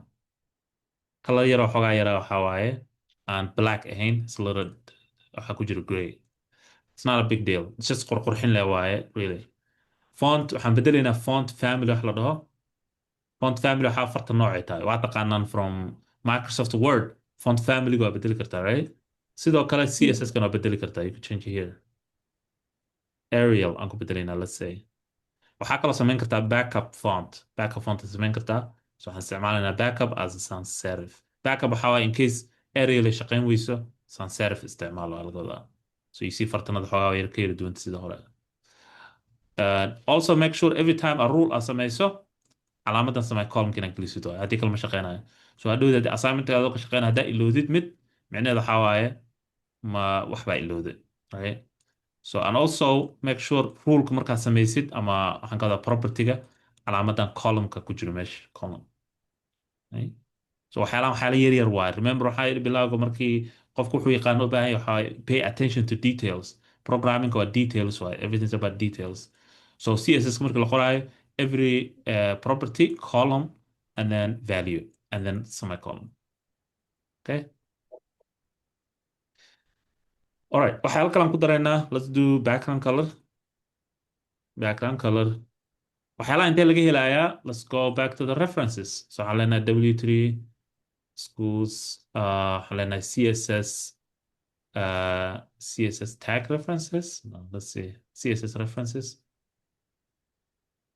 yes right here there's all the things that had the qoraya inta ka buuxaan everything background color you just say background color right here background color kasa it specifies the background color of an element boom so waxaa meel dhigo all these references kan waxaa u baahan tahay waa meel aad ku kaydsatid haddaadan note qoranaynin oodan micnaha aadan qof note badan qorto aad ahayn usually it's good to have a reference meel si haddii aad aad okay waxaan rabaa inaan xasba ku bedelo intee ka helaa boom halkaasa ka helaysaa so background color we're just gonna make it aan ka dhigaynaa F8 F9 and then FA waxaan maxaa waaye waxaa jira habab loo qeexo soo ma jeeda hadda xoogaa wuxuu noqday waxaa soo gala xoogaa shucaa yar uu ka baxay cadaankii waxaa la color alla this is called hex code alla hex code colorska waxaa loo qeexaa at couple of ways so if we say something like CSS colors no we go to W3 schools again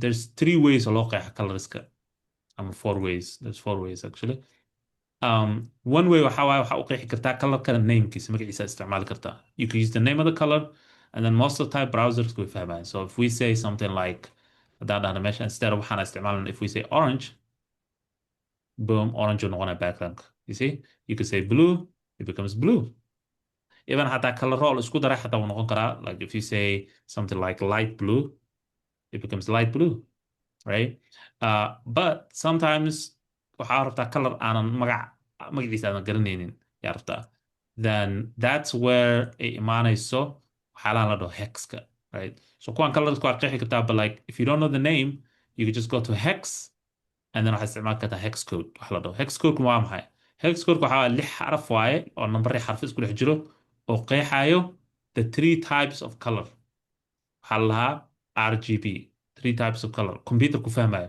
computerka screenkan hadda fiirinayso daawanaysid waxay fahmaysaa saddex color bese ma fahmaysa other colors yaa ii sheegi kara saddexda color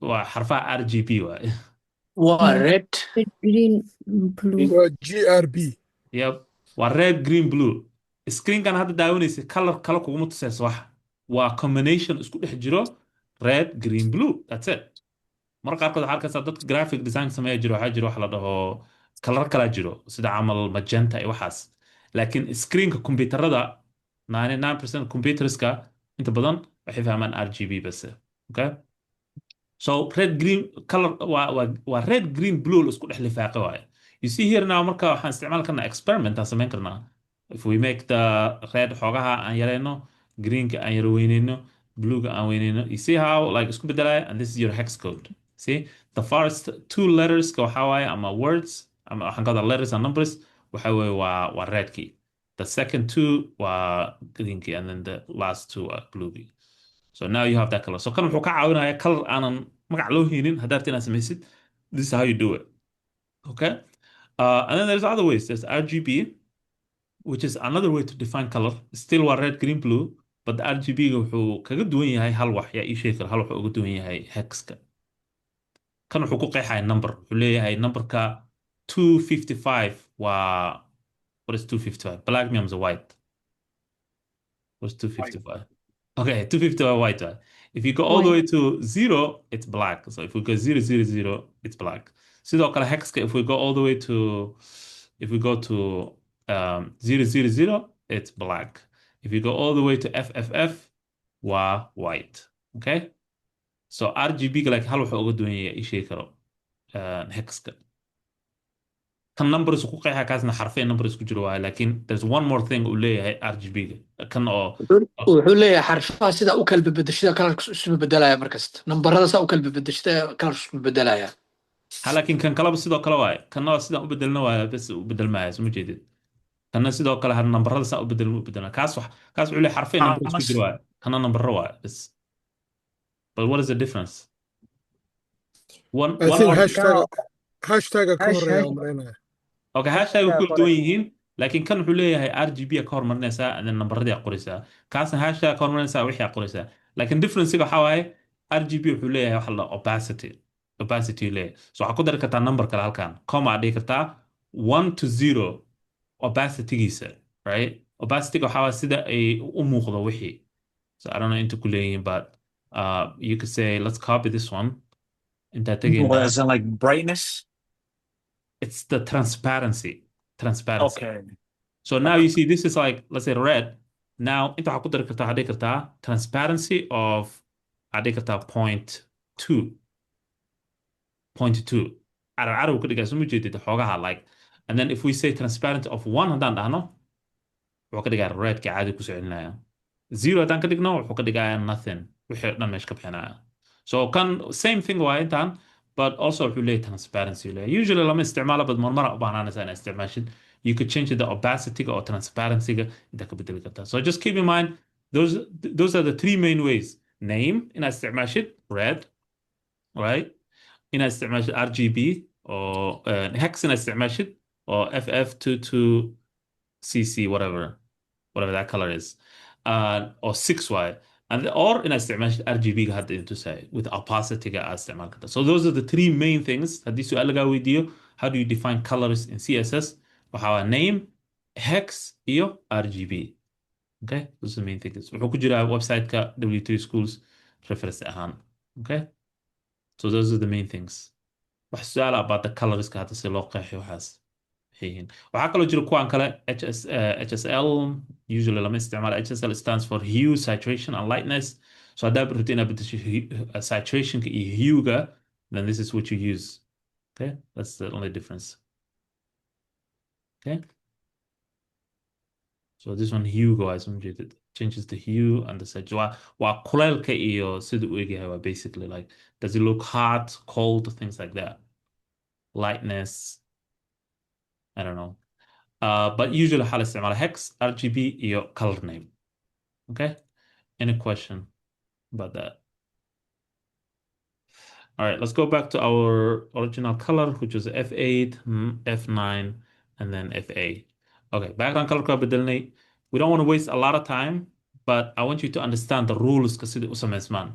The general structure haddaa fahantid, you don't need to worry about waxyaalahan yararka for example camal maxaan halkan geliyaa camal usually just structure-kan haddaa fahantid badigan select gareey waa selector alla kan badiga intuu ku jiraa HTML ku jiraa now curly bracket a for always markaa sameynaysid property-ga qoraysaa colon and then waxaa qoraysaa value-ga whatever the value is and then semicolon kusoo xiraysaa haddaa fahantid habka waxaas u samaysiin patternkaas haddaa fahantid then waxyaalahan kale you could just google isticmaalaysaa waxaa leedahay okay waxaan rabaa inaan ka dhigo let's say camal I want to add padding inaan ku daraan rabaa margin then you google it so let's add some waxaan ku daraynaa size aan ku daraynaa there's something called max width ama balaca inta ugu weyn uu noqon karo waxaan leenahay let's say 1000 camal ka dhigana bx okay bx wuxuu taaganta pixels and then waxyaala kale aan ku daraynaa waxaan rabaa inaan ka dhigna dhexda inaan geyno spacekan ugu yar laakiin mar rabna wax dhan inta joogaan waxaan rabnaa dhexda inay wada joogaan to do that waxaan isticmaalaynaa margin iyo padding waxaan leenahay marginka waxaa ka dhigtaa zero auto basically marginka habka u qoran yahay waxaa waaye marginka usually saan u qoran yahay wuxuu qoran yahay waa let's say waa number waxaan leenahay kabso qaad one aan ka dhigana 1 pixel 1 pixel 1 pixel iyo 1 pixel afar qaybood u kala baxa afarta qaybood waa afarta jiha waaye waa top right bottom left waaye so this one let me just aan kuu qoro kana note ku qorta so marginka this one is top okay waxaa u soconaynaa clockwise aan u soconaynaa kan waa right kan aan space siiyo there's not enough space here kana waxaa waaye kana waxaa waaye waa bottom. kan kale muxuu noqon karaa ugu dambeeya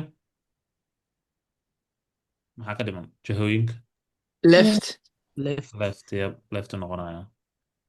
So the last one is left. So that means now marka haddaad rabtiin wax ka beddeshi sana u qeexi kartaa waa kala bixbixin kartaa sidoo kale paddingkana waa sidoo kale paddingkana exact same idea waaye you do like that too, right? Marginka paddingka exactly isku sii u shaqeeyaan.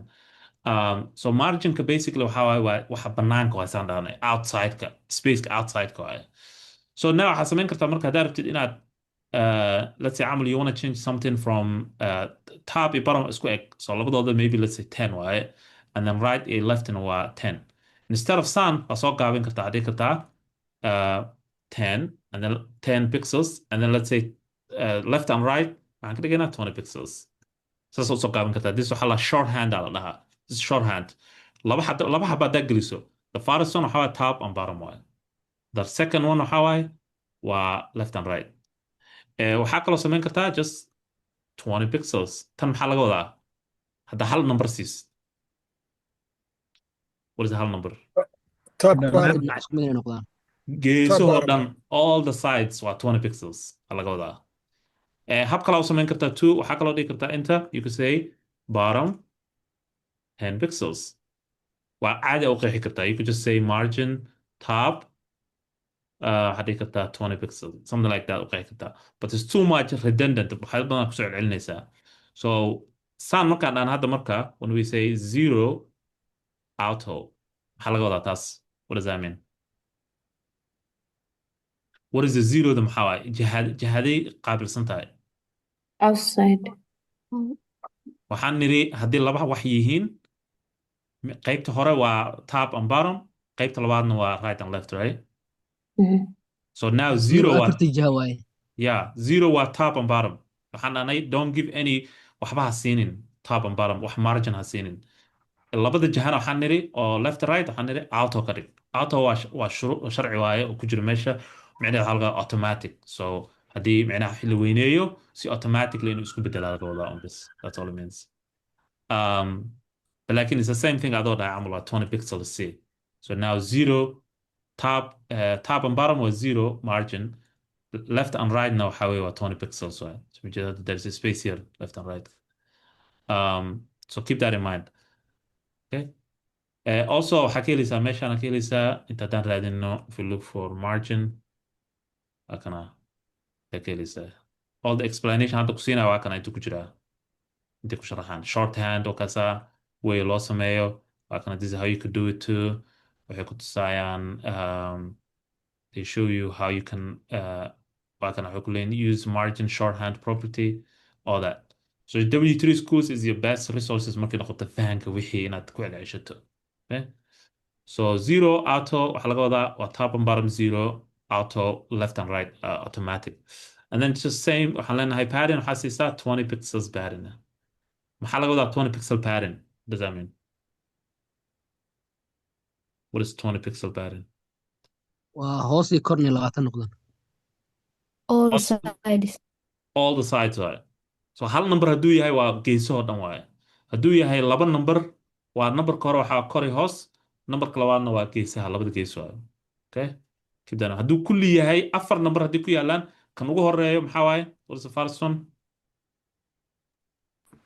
top waa right clockwise u socona waxaan ka bilaabanaynaa the top right right bottom bottom and left and left sidii saacadda u socoto waaye top baa ka bilaabasa saa u wadaysaa so hadduu saan yahay let's say 10 pixels 2 pixels 5 pixels and 20 pixels saas hadduu yahay 10ka maxaa waaye marka what is a 10 jahadee waaye top waa top 2dana maxaa waaye waa right Right. okay 5kana bottom and then 20gana left My left.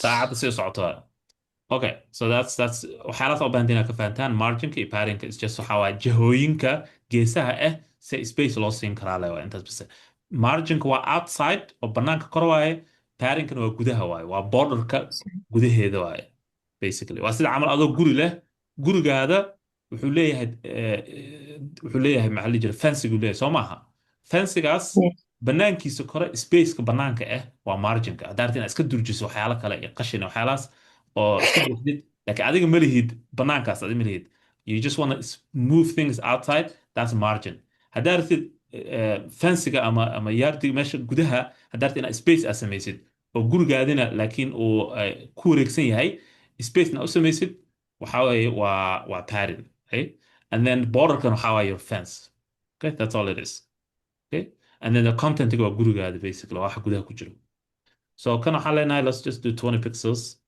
okay so badigo waa naga dhamaada hadda we gave waxaan u baahan aan siinay now mid elementka labaadaan aadayna which is elementkii ku xigo badiga maxaa badiga ku xigo waa kana badigii elementkee ku xigo header header okay so let's select the header ka qabana marka asaga header so header boom headerka asaga waxaan siinaynaa qoraalada header ku yaalo dhan oo kuwaan ah waxaan rabnaa inaan ka dhigno kuwaan center inaan ka dhigno rabnaa so the way to center text qof xasuusan kara ma jiraa how do we center a text text alignment text Center. text aligned yes text aligned text aligned text aligned center now so I mean tanaan ka wada ma aha this is the hero area the kanaan ka wada so center aan geynay okay now waxaan sameynaynaa waxaan siinaynaa padding hadda waxaan rabaa tan inuu qof iga jawaabo waxaan ka wada tan let's see padding 20px 20px and 0 waxaa laga wadaa tan 20px and 0 waa kor iyo hoos top bottom 20 pixels and 0 on the sides. The side is 0 exactly yep you got it let's give it a background color of waxaan siinaynaa 0073 E6 siinaynaa which is that blue background and then waxaan siinaynaa farta colorkeeda bedelaynaa ma rabna inay ahaato noocaas waxaan ka dhigaynaa white which is just ff aa dhihi kartaa so usually haddii aa haysatid farta caddaan haddii tahay ama black tahay waa soo gaabin kartaa you don't have to do 6 of them ff ma dhehaysid waa soo gaabin kartaa because computerka uu fahma waxaas waxaa ka wadid browser ku fahmaya so white waa taas and then border radius aan siinaynaa border radiuska muxuu qabanayaa ii sheegi karo what is the border radius anyone knows what the border radius The thickness of the geesaha oo maleynayo waa cornerska the sharpness of the cornerska waaye cornerska soo ma jeeda geeskan waa sharp ma rabna inuu sharp ahaado so just number la siinaysaa something like 8 pixels and now it's like a little bit cornered soo ma jeedid geesaha okay that's all it is waa sii badin karta daartid waxay noqonaysaa circle camali ku dhawaanaysa haddaad aadid something like 50 see okay so you can make it as little as you want as big as you want so border radius okay so qaybta headerka hadda waxaa naga dhamaaday kan iyo waxaa naga dhamaaday iyo kana u gudbaynaa marka qaybta naafka saa ujeedid colorkaas ma rabno we don't want it to look like that sababtoo ah remember waxaan idhahdaye waxaan idhi cascading maxaa laga wadaa elements kala geliyo css kala geliyo headerka waxay effect garaynaysaa the children elements not the grandchildren ma effect garaynayso so waxaan idhi color aan idhahdaye color white aan idhi laakiin colorka white ma noqonin kuwan maxaa keenay kaas colorka maxay white u noqonin maxaa yeelay children waay waa grandchildren yes grandchildren waa ma gaari karto micnaha colorkiyaa gaari la arkaas marka waxaan u baahnaa si gooni inaan u select garayno naafka oon dhahno okay ilmahaada waxaa ka dhigtaa color kale saas camal inaan dhahno so now we're gonna go to the naafka aadayna so h1ka wax yar siinaynaa marka hore like kan internationalkan waxaa kaloo samayn kartaa let's say camal waxaa rabtaa inaad dhahdid h1 badanaa kugu jiro so h1 halkan ku jiro laakiin h1 yaal kaloo badanaa jiro ma rabtid inaad select garaysid ayaga waxaa rabtaa kan besa inaad select garaysid waxaad dhihi kartaa marka hore soo qabo parent elementiga oo ah header and then you could just say h1 so saan haddaa dhahdo micnaheed waxaa laga wadaa h1ka ku hoos jiro header 1 mar rabi h1 yaal kale kuwa kale meelaha kale ku yaala ama h1 h2 wuxuu rabaa ahaado iga daa waxaan rabaa kan header ku hoos jiro bisaa rabaa ka wadaa so now just isaga waxaan ka bedelaynaa let's change the font size waxaan ka dhigaynaa tan dib u laaban doonaa let's do waxaan rabaa inaan ka dhigo 2.5 m waxa la dhaho but taas waxaa baran doontaa cashirka soo socda arrimahan mk waxaas ramka So let's make it like 20 pixels. I'm like again now. Let's make it bigger. Let's make it like 30 pixels. Okay. And then waxaan ka dhigaynaa margin button. Sababtoo ah soo jeed suu ugu soo dhow yahay qaybtan headerka. Qaybta waxaan ka wadaa navigationka. Waxaan rabnaa inaan ka durjino. So waxaan leenahay margin bottom iga riix waxa hoos ku yaallo 10 pixels iga sii. Isku push gareynaa marka iga riix waaye. Space iga sii waaye. Okay, so qaybtaas oo ka dhamaanay. Hadda navkaanaan gelaynaa. Let's go to the nav. Navka waxaan leenahay marka navka couple of things aan ka bedelaynaa. Waxaan leenahay marka hore waxaan select garaynaynaa header. Waxaan rabnaa navka ku jiro header. Kadib waxaan rabnaa inaan select garayno element kasta oo halkan ku jiro. Waa eeda waay. So and then you just say A. Now marka waxaa bedeli kartaa colorka wixii waa bedeli kartaa markaad. It's easier way to change the color. So hadda waxaan leenahay color. You can say white haddaan rabno. Okay, now you see why they noqdeen. Underscore kan ka bixinaynaa. Calaamadan line ka hooseeya. Ii sheegi kara si looga bixiyo line ka hooseeya. Line ka hoos ka marsan. Waxaa jiro waxa la dhaho text decoration, yeah. Text decoration nana leeda. Text decoration waxaa waay farta qurxinteeda ka bixi waaye. Underline-kaas ka bixi meesha. Waxaan kaloo bedeli karnaa we wanna space inaan u dhexaysiinaa rabnaa kuwan. Home iyo about waxaas. So you could just say margin waxaa dhigi kartaa margin 15 pixels. 0 maxay u taagan tahay 15 kan maxay u taagan yahay waan ku celcelinaysaa oo practice garaysaan. 0 top and bottom and then 15 left and right. Exactly. So micnaha top and bottom ka taaban inaan ka wadaa just waxaan leenahay un spaceka idiin dhexeeyo un wax ka badiya wax ku dara. waxyaala kale ku dardari karnaa we could add more stuff.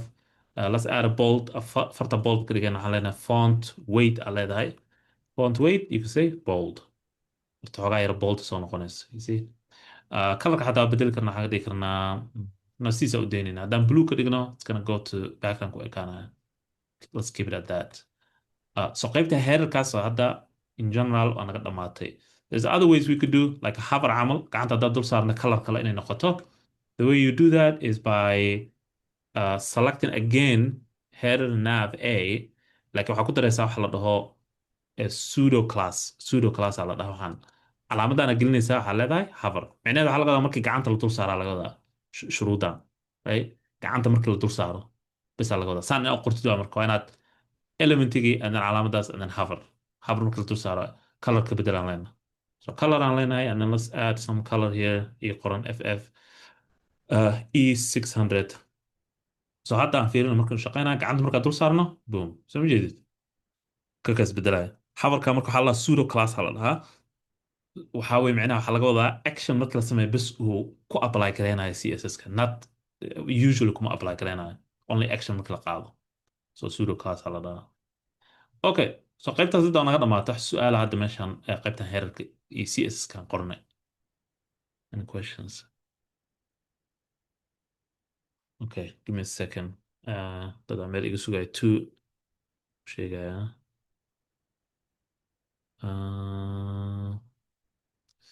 Hey, any questions?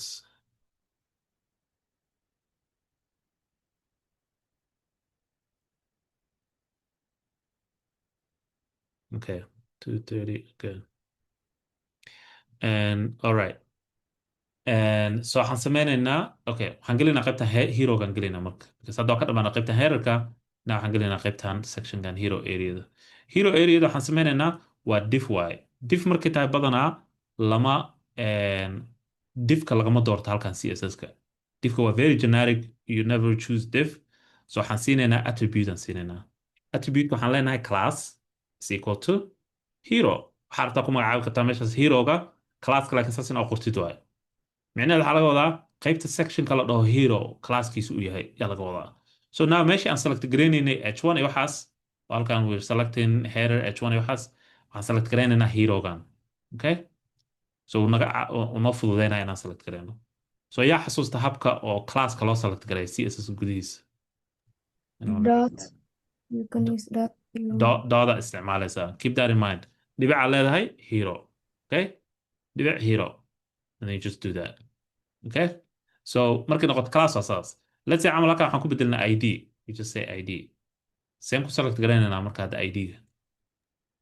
hash meeshaan dhibicda waxaa ku bedelaysaa calaamadda hash banka ku bedelaysaa. Okay, meel ku qoran marka waxaad dhahdaa markay class tahay.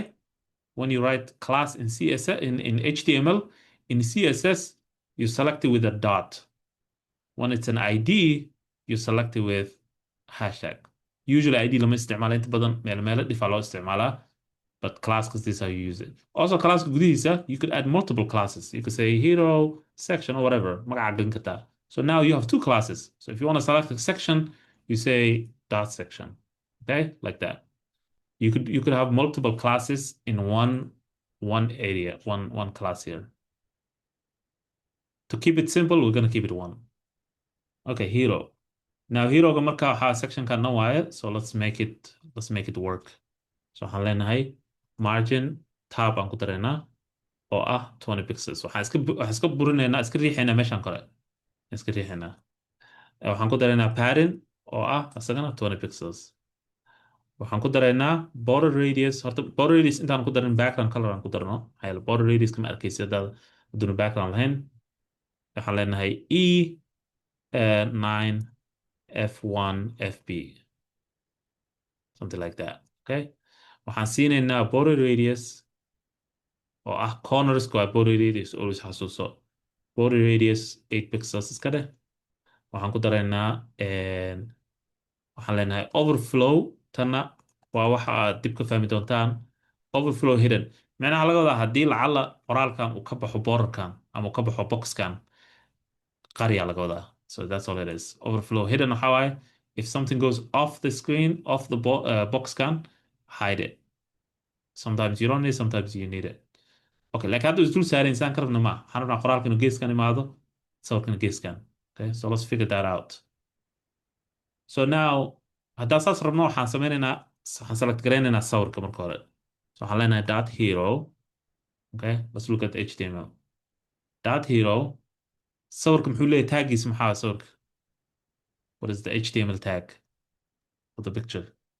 Image. So what you could do is in the CSS ka dhigi kartaa dot hero. Waxaan rabaa hero gudihiisa elementiga la dhaho img. And you can select it. Okay. So hadda waxyaalaha ku samayn kartaa. For example, waxaan leenahay dhinaca leftiga adiga aadaan leenahay. Waxaan leenahay float left. We can say something like that. You see now how qoraalku u move gareeya geeskan float left. Waxaan kaloo gelin karnaa width aan gelin karnaa. Widthka waxaan ka rabnaa un bese we want to make sure qaybtan ay tahay 50%, qaybtan tahayna 50%. So there's no confusion, there's no issue. Width waxaan leenahay, let's say 50% for now. And then waxaan gelinaynaa waxaan leenahay we could add border radius haddaan rabno sawirka si uu u lahaado corners oo aan sharp ahayn. Let's add some same idea. So sawirka bis waa waxaan cornersiisa bedelayna. And then now qaybtaan habeynayna saa ujeeda button keyskan u joogaa qoraalka saan waaye it's not good. So let's qaybtaas marka waxaan sameynaynaa its own maxaa yeele waa diff waaye waxaan sameynaynaa its own class aan leenahay. waxaa rabtaa ku magacaabi kartaa class. It's up to you waxaa ku magacaabid. Okay, it's up to you. So aniga waxaan leeyahay for example camal hero text aan leeyahay maxaa yeele qaybta heroda laakiin waa qoraalka bis waaye. So intaa tegaynaa. Let me zoom out for a second so you can see more. Halena marka dot hero text halena. Okay. Hero text maxaan ka qabanaynaa marka? So hero text waxaan rabnaa asaga inaan dhahno float right. Okay. Kii hore waxaan niri float left right. So waxaan leenahay float right. See, there's an issue with that. But dimala, we'll fix it. And waxaan kaloo leenahay color kan ka bedelaynaa. Let's change the color to something like 0073 E6. Okay. And then waxaan bedelaynaa margin button ka bedelaynaa. Margin bottom. And then waxaan leenahay 10 pixels. Okay. So now marka there's still issue because geeska inu aadi ahayd. So taas waxaan ku xalinaynaa marka hore. Waxaan bedelaynaa qaybtan oo let's see border radius, overflow, everything is good. waxaan bedelaynaa qoraalkan wax ka bedelaynaa sizekiisi waxaas. So let's aan target garayna h1 kana target garaynaynaa. Okay, and then waxaan bedelaynaa sizekiisi aan bedelaynaa. So let me see if I missed something. Flow right 40%. Okay, yeah, I actually missed the one thing. Meeshaan oo hero textgan waxaan ka iloobay widthki aan ka iloobay. Width. So widthka waxaan leenahay ma dhahayno 50% maxaa yeelay waxaan ku darnay some margin padding waxaasaan ku darnay. So kan waxaan leenahay let's say 45% aan leenahay widthkiis. Right? Like that. So you see now it's on the right. Okay. So kii hore waxaan nidhi 50%. You could say kan xataa 45% oo dhigi kartaa. It's up to you, it's fine. So waxaan rabnaa nambaro oo boqol ka yar isku darsamaayo. haddaa ku dirtid margin waxaas haddaa ku dirtid spaceka, then spaceka waxbaa qaadanaya. So it's not 100% ma aha. So if you add some padding waxaas, then there is, you see we added some margin, um, there's some padding. So still the space is not 100%. So 45 is fine. qaybtan sawirkana, let me add, oh, I think it's just a space guys. Yeah, markaan pick ka dhigno, it looks nicer. Okay, so textigaas halkaas uu nooga dhamaaday, and then just waxaan rabnaa you see how like qoraalkan isna isku dhegan yihiin, and then buttonkan wax ka hagaajino waaye. So let's just focus on the button for now because it has a lot of things. So waxaan leenahay asaga gooni u samayn karnaa class gooni haddaan rabno. You could also say waxaad dhigi kartaa hero text button waad dhigi kartaa. You could do the same way. Class also waxaan samaynaa class gooni waxaan leenahay hero, let's say hero btn button usoo gaabinaynaa. That hero btn waxaan leenahay waxyaalo badan aan ka bedelaynaa. xoog ma saarayno kulli waa soo koobi karaynaa CSS kiisa. Don't worry about like most of the stuff is just waxaad barbaran leewaay. Just button kale lagu qurxinaya. So all we did was padding aan siinay, font size kiisa bedelnay, colorka bedelnay, background ka bedelnay, border none aan ka dhignay, and then border radius aan siinay. Cursorka waxaa gacanta marka la dul saaro. So when you hover over it, it looks like inaad click garaynaysid. Haddaan ka bixino kan, it's still gonna look like wuxuu ekaanayaa un base inaan la click garayn karin. So ma jeedid? So we're trying to trick dadka inay sameeyaan, inay click garayn karaan. Transition kan, you really don't need it, this one. Usually waxaa markii uu page-ka load garaysmo waaye. And then we just need to add some space inaan ku hoosisiino. waxaan samayn karnaa intaan ku dari karna waxaan dhigi karnaa margin tab aan dhigi karnaa daarabno. Margin tab 20 pixels. Yeah, something like that. Okay, it looks nice. All right, any question so far about the hero area? Okay, so CSS ku lagu sheegaya it's all about just keep writing waxyaalahan, and then CSS waxaa maraysaa inta HTML ka fiirinaysa. Okay, qaybtaan ma sameynay, now qaybtaan focus ka saaraya, right? So let's say camal hadda waxaan maraynaa qaybtaan sectionka. Let me see haddaan isticmaalay class in kale. Just want to make sure inaan si sax u geliyo. Yep, class waa isticmaalay. So waxaan leenahay class content yaan gelinaynaa. So let's add content here, class content. And the good thing is like kan kalena waa ku apply garan karnaa, this one too. Kan waa ku apply garan karnaa because isku si wax u sameeyaan. So you don't need to write the new CSS midkan. Labadooda isku eg yihiin. So there's no reason oo lagu qoraayo new CSS for labadoodaba. Okay, so hal class labadooda siin kartaa, and then hal CSS ku apply garanaysa oo isku ekaanayaan marka. It's gonna look the same. Okay, so content, like let's see rules ku jiro contentiga. Content waxaan leenahay. So haddaan saan dhaho content, tan ma noo shaqeynaya? Is this gonna work? No, you need that. Yeah, so class wise, so waxaa u baahanta dhibicda u baahanta. You need the dot. Okay, contentiga, let's just go through waxyaalahan gelinayna. Waxaan gelinaynaa margin 40 pixels iyo 0 aan gelinaynaa. ma idin weydiina kaas mar kale. Okay, background color waxaan ka dhigaynaa white. waxaan ka dhigaynaa, waxaan siinaynaa padding oo ah 20 pixels. waxaan kale oo siinaynaa border radius. oo ah 8 pixels. waxaan kaloo siinaynaa saan waa ku dayn karnaa looks nice markay noqoto background ahaan space inaan u dhexaysiino le waaye. There's nothing wrong with it this way. So let's keep it at that. Rabi inaan idin weeriyo waxaan rabi inaan ku daro box shadow iyo waxaas. Not a big deal. Now marka space inaan u dhexaysiino waa waxaan. So waxaan target garaynaynaa kan h2 gan. waxaan leenahay dot content h2 waxaan siinaynaa ilaa uu ku run yahay waxaan siinaynaa margin button oo ah 10 pixels. waxaan kaloo siin karnaa colorkaan ka bedeli karnaa haddaan rabno. We just change the color to something like 333 iyo fartan aan bedeli karnaa haddaan rabno font size. Font size waxaan ka dhigaynaa no dib it's not big deal. Let's not change font size-ka iban hataa colorka ma baan inaan bedelno. Okay, now space yaraan siinay. Paragraphkana sidoo kale because labadan aad iskugu dhow yihiin saa ujeedid. midda kale markaa inta ku apply garan intana ku apply garanaysa automatically. So inta waxaan leenahay dot content b aan leenahay and then just waxaan siinaynaa margin bottom oo ah let's do something like 15 pixels iyo waxaan siinaynaa color kalaan siinaynaa. Let's do 555 like that. kala duwan yahay kan kore farta title-ku ka duwan soo ma jeedid xoogaa grey waaye. waxaan kaloo siinaynaa maxaa yeele linemankan isku dhow. So linekan iyo linekan waa isku dhow yihiin aad space badan uma dhexeeyo. So habkaa ku bedeli karta html-ka waxaa dhahaysaa line height waxaan ka wadaa css-ka the number aa siinaysaa something like 1.6 ama 1.5.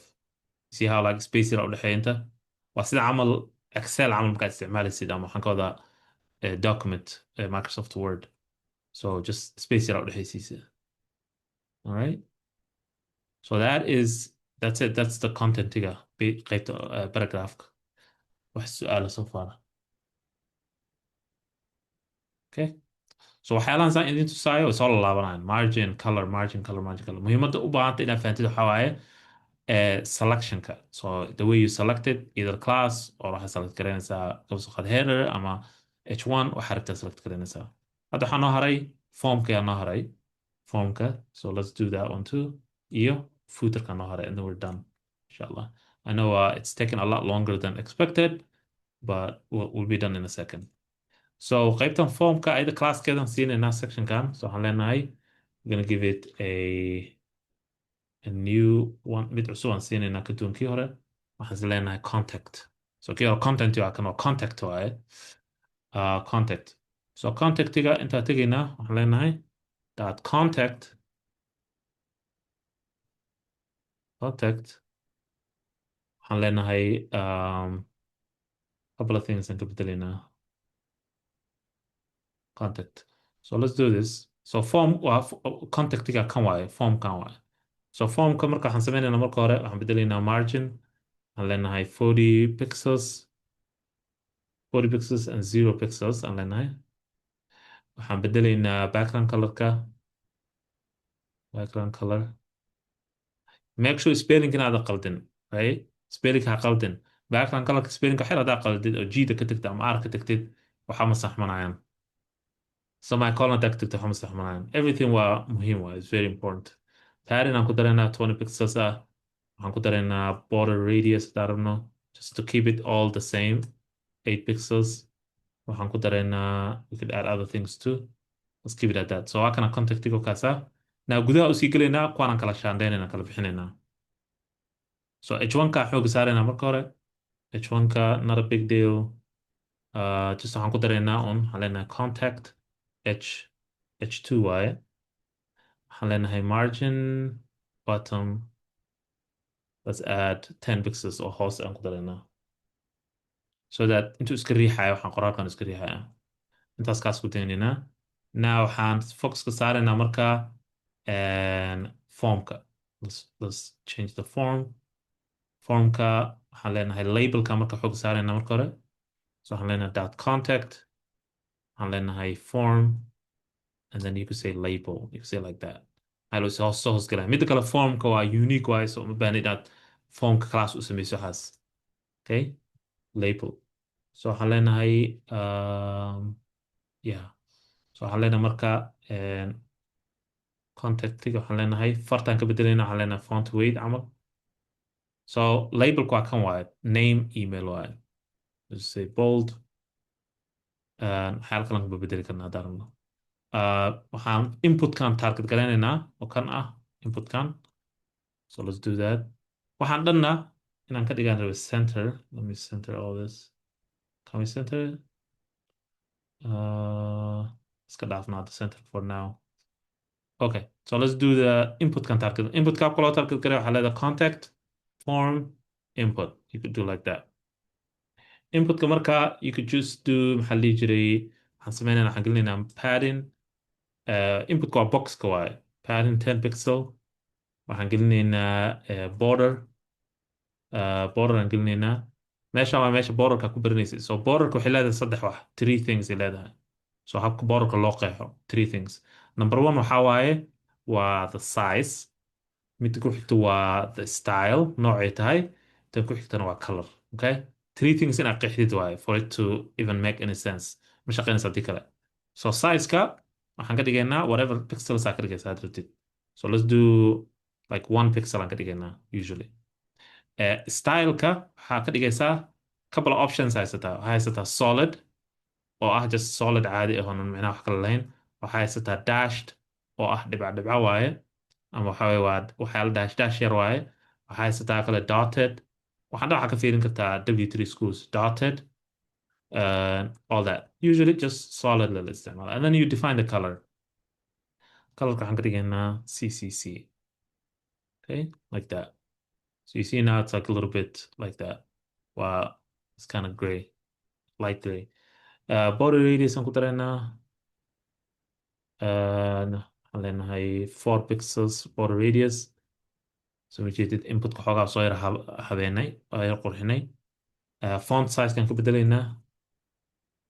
font size-ka aan ka dhigaynaa like 14 pixels camal. dib ma laha waxaan ka dhigno. widthkiisa waxaan ka dhigaynaa 100%. This is going to be interesting. You see? 100%. So now it takes the whole width oo dhan u qaadanaya, space oo dhan u qaadanaya. waxaan ku daraynaa margin oo bottom ah. And then waxaan leenahay 10 pixel margin bottom. You see how it looks now? Looks a lot better, right? So space aan siinay waa kan lagu qori karaa wax all that stuff. Submit button kana wax ka hagaajinaynaa. It doesn't look good. It looks very sad. soo copy garaynaa submit button ka. We don't want to waste a lot of time. So button hore u sameynay. So it's not shouldn't be a big deal. waa class waa la dhaho submit button. So that means inta tegaynaa kana siinayna class. Should look a lot nicer now. So akasa. Okay. So waxyaalahan ku jiro pattern, margin, all that background color, transition ga dayan dahay and ka bixiyo. We don't need that. A pointer key. Yeah. All right. Any question mungkin noqoto form ka sida loo style gareeyo. Any questions? You can make it a lot better. dhexda gelin kartaa daarabtid waxyaala badan ku samayn kartaa. Maybe sometimes you don't need the name kan uma baahnid intaa gelin kartaa name and then uma baahnid. But sometimes markaa wixii qorto way ka baxaan meesha soo jeedid. So how do you know midkaa qoraysid? That's a whole thing concept dhan waayo oo dad ay waqti badan ku bixiyaan. Okay. And finally, just the footer. The footer should be very similar to the header, correct? So I'm gonna just copy CSS kisa and then we can explain inshallah footer CSS kisa. Should be very similar to the header, correct? So let me just copy the footer CSS and then we need to add a couple of classes in our. Okay. Footer kanokasa. We don't need to add that much classes except no, we don't even need this. Okay. Any question? Footer kanokasa. So header kokasa, footer kokasa should be the same labadan isku mid waaye. And then hero section waa isgarab dhignay. So assignment-gaada waxaa ku jira waxa isgarab dhigaysid, laba waxa isgarab dhigaysa ku jiro. So intaa ka baranaysa si la isku garab dhigo laba wax. Waa float left, float right. 45%, 45% waa kala habeynaysaa, sidoo kala habeynaysaa. Okay?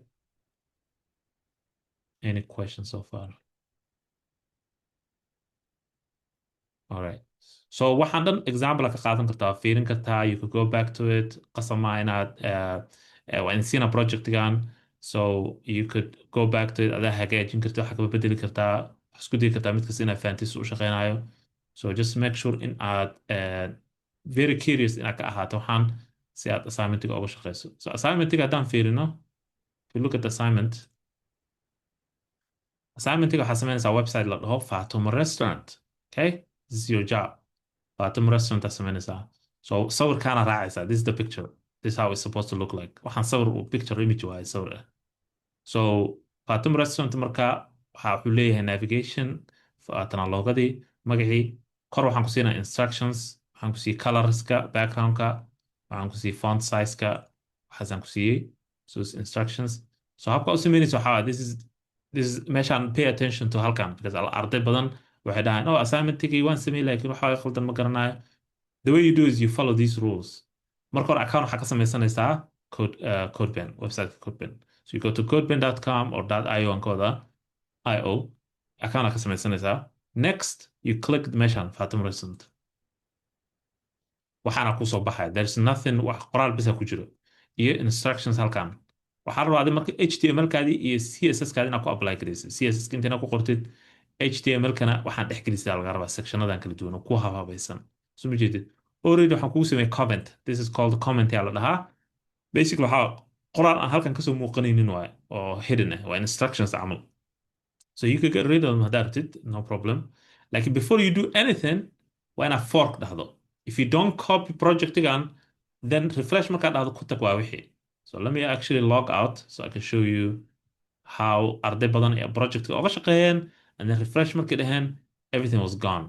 So I'm logged out now, log in me, but I'm gonna work on it. I'm just gonna say something like, oh, okay, I'm gonna come here, HTML kaygan ku qoranaya, I'm gonna write HTML, boom, boom, boom, tag hoos igu qor, taggan kale, HTML, boom. Now I'm gelinaya all the things, so aan qurxinaya bahalkii, laakiin once you do refresh, wuxuu ku leeyahay warning uu ku siinaa, wuxuu ku leeyahay wax baad kaa bixi rabo. You sure you wanna refresh? You say refresh, your HTML is gone.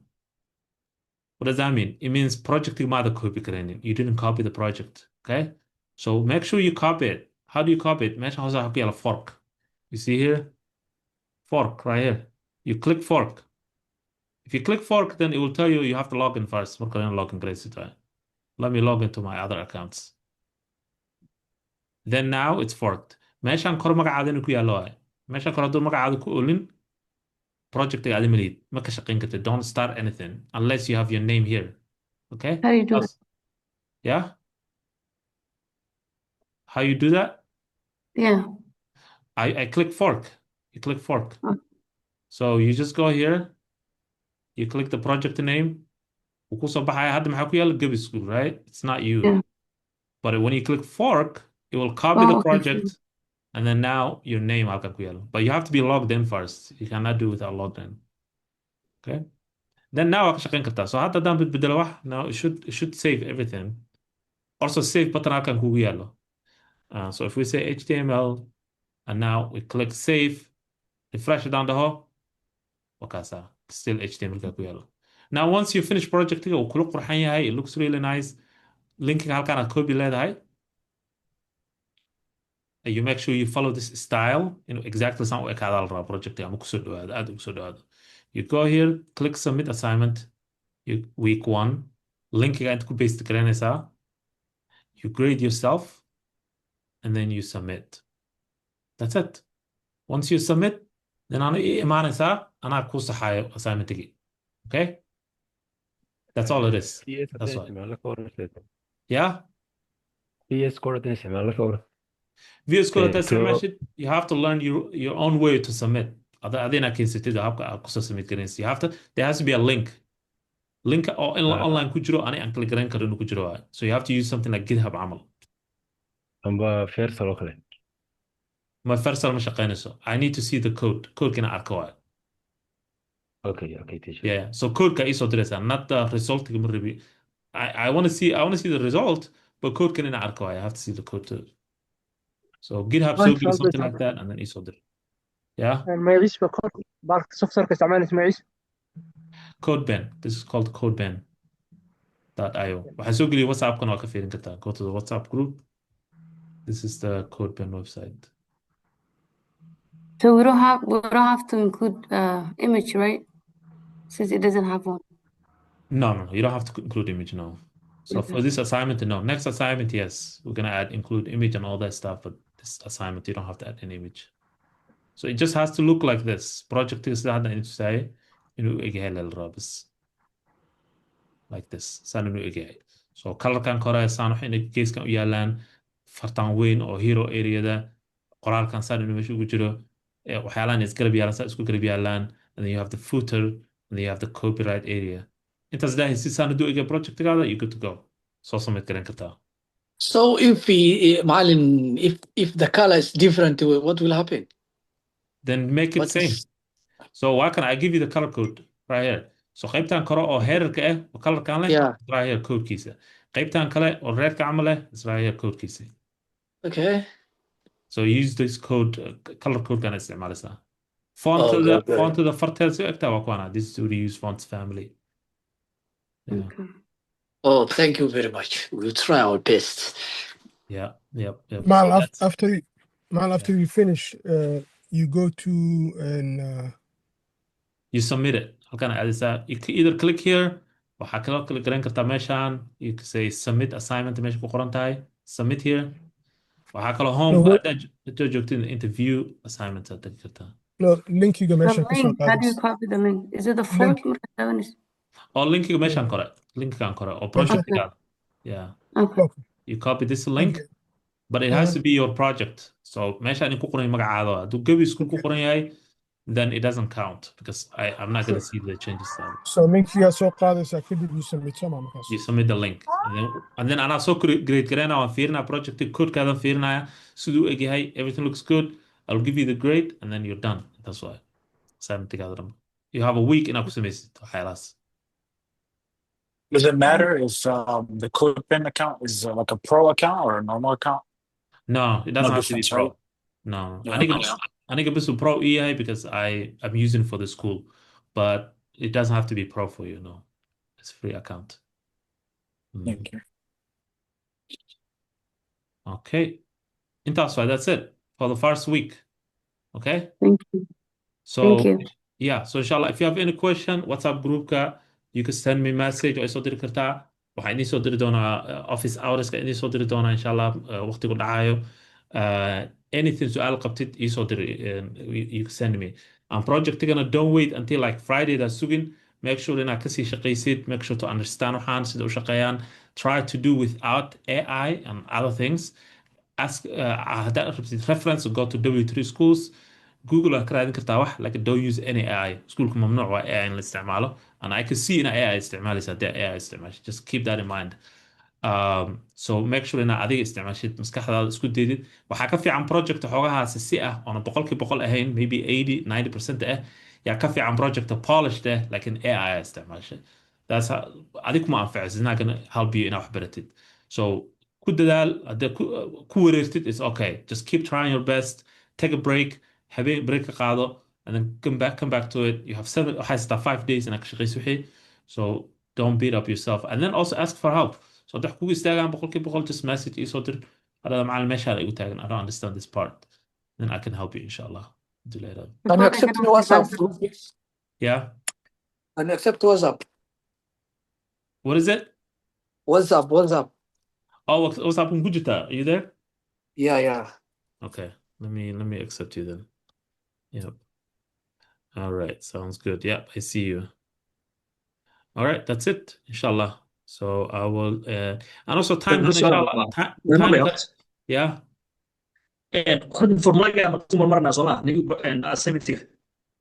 assignmentiga hee soo codkaa go-ay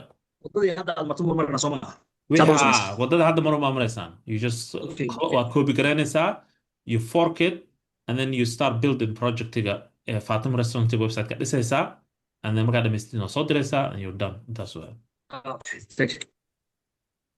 all right I'll see you insha But Allah. you're gonna share with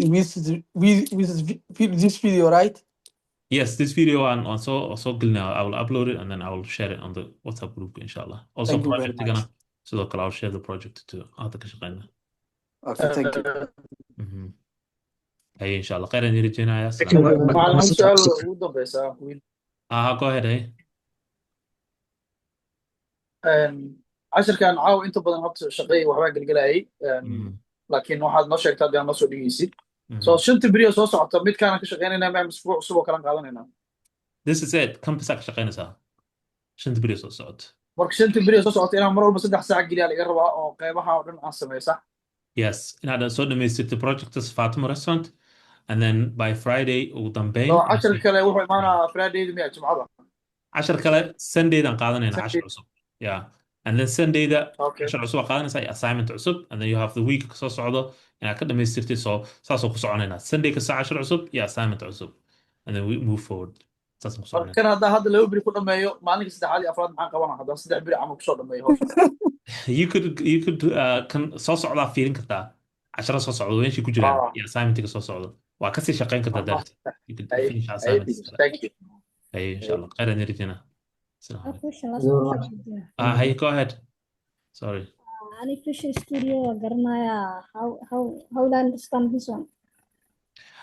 Visual Studio هذا استعمالي Visual Studio كصو dir project هذا لكن أدينا فانسنتها واسيد الله صو دراي so you have to give me a link in ICC to آيه that means GitHub in أسوق لسيد أو ميل كله link كاس أسوق درتي ساو أرك كود كي so تاسو سمين كده كان هذا عصب هذا الاستعمال مع wax barasho guud kaga baahan yahay just wax understandable oo fahmi karo كان أو code banker code banker just waa sida Visual Studio code لا it's just a tool waa la استعماله editor yeah so editor لا هي إن شاء الله أرتكل أو قلايا so الخير إدري جنا إن شاء الله وحسوا على مركلا إنك جوابها let me know إن شاء الله.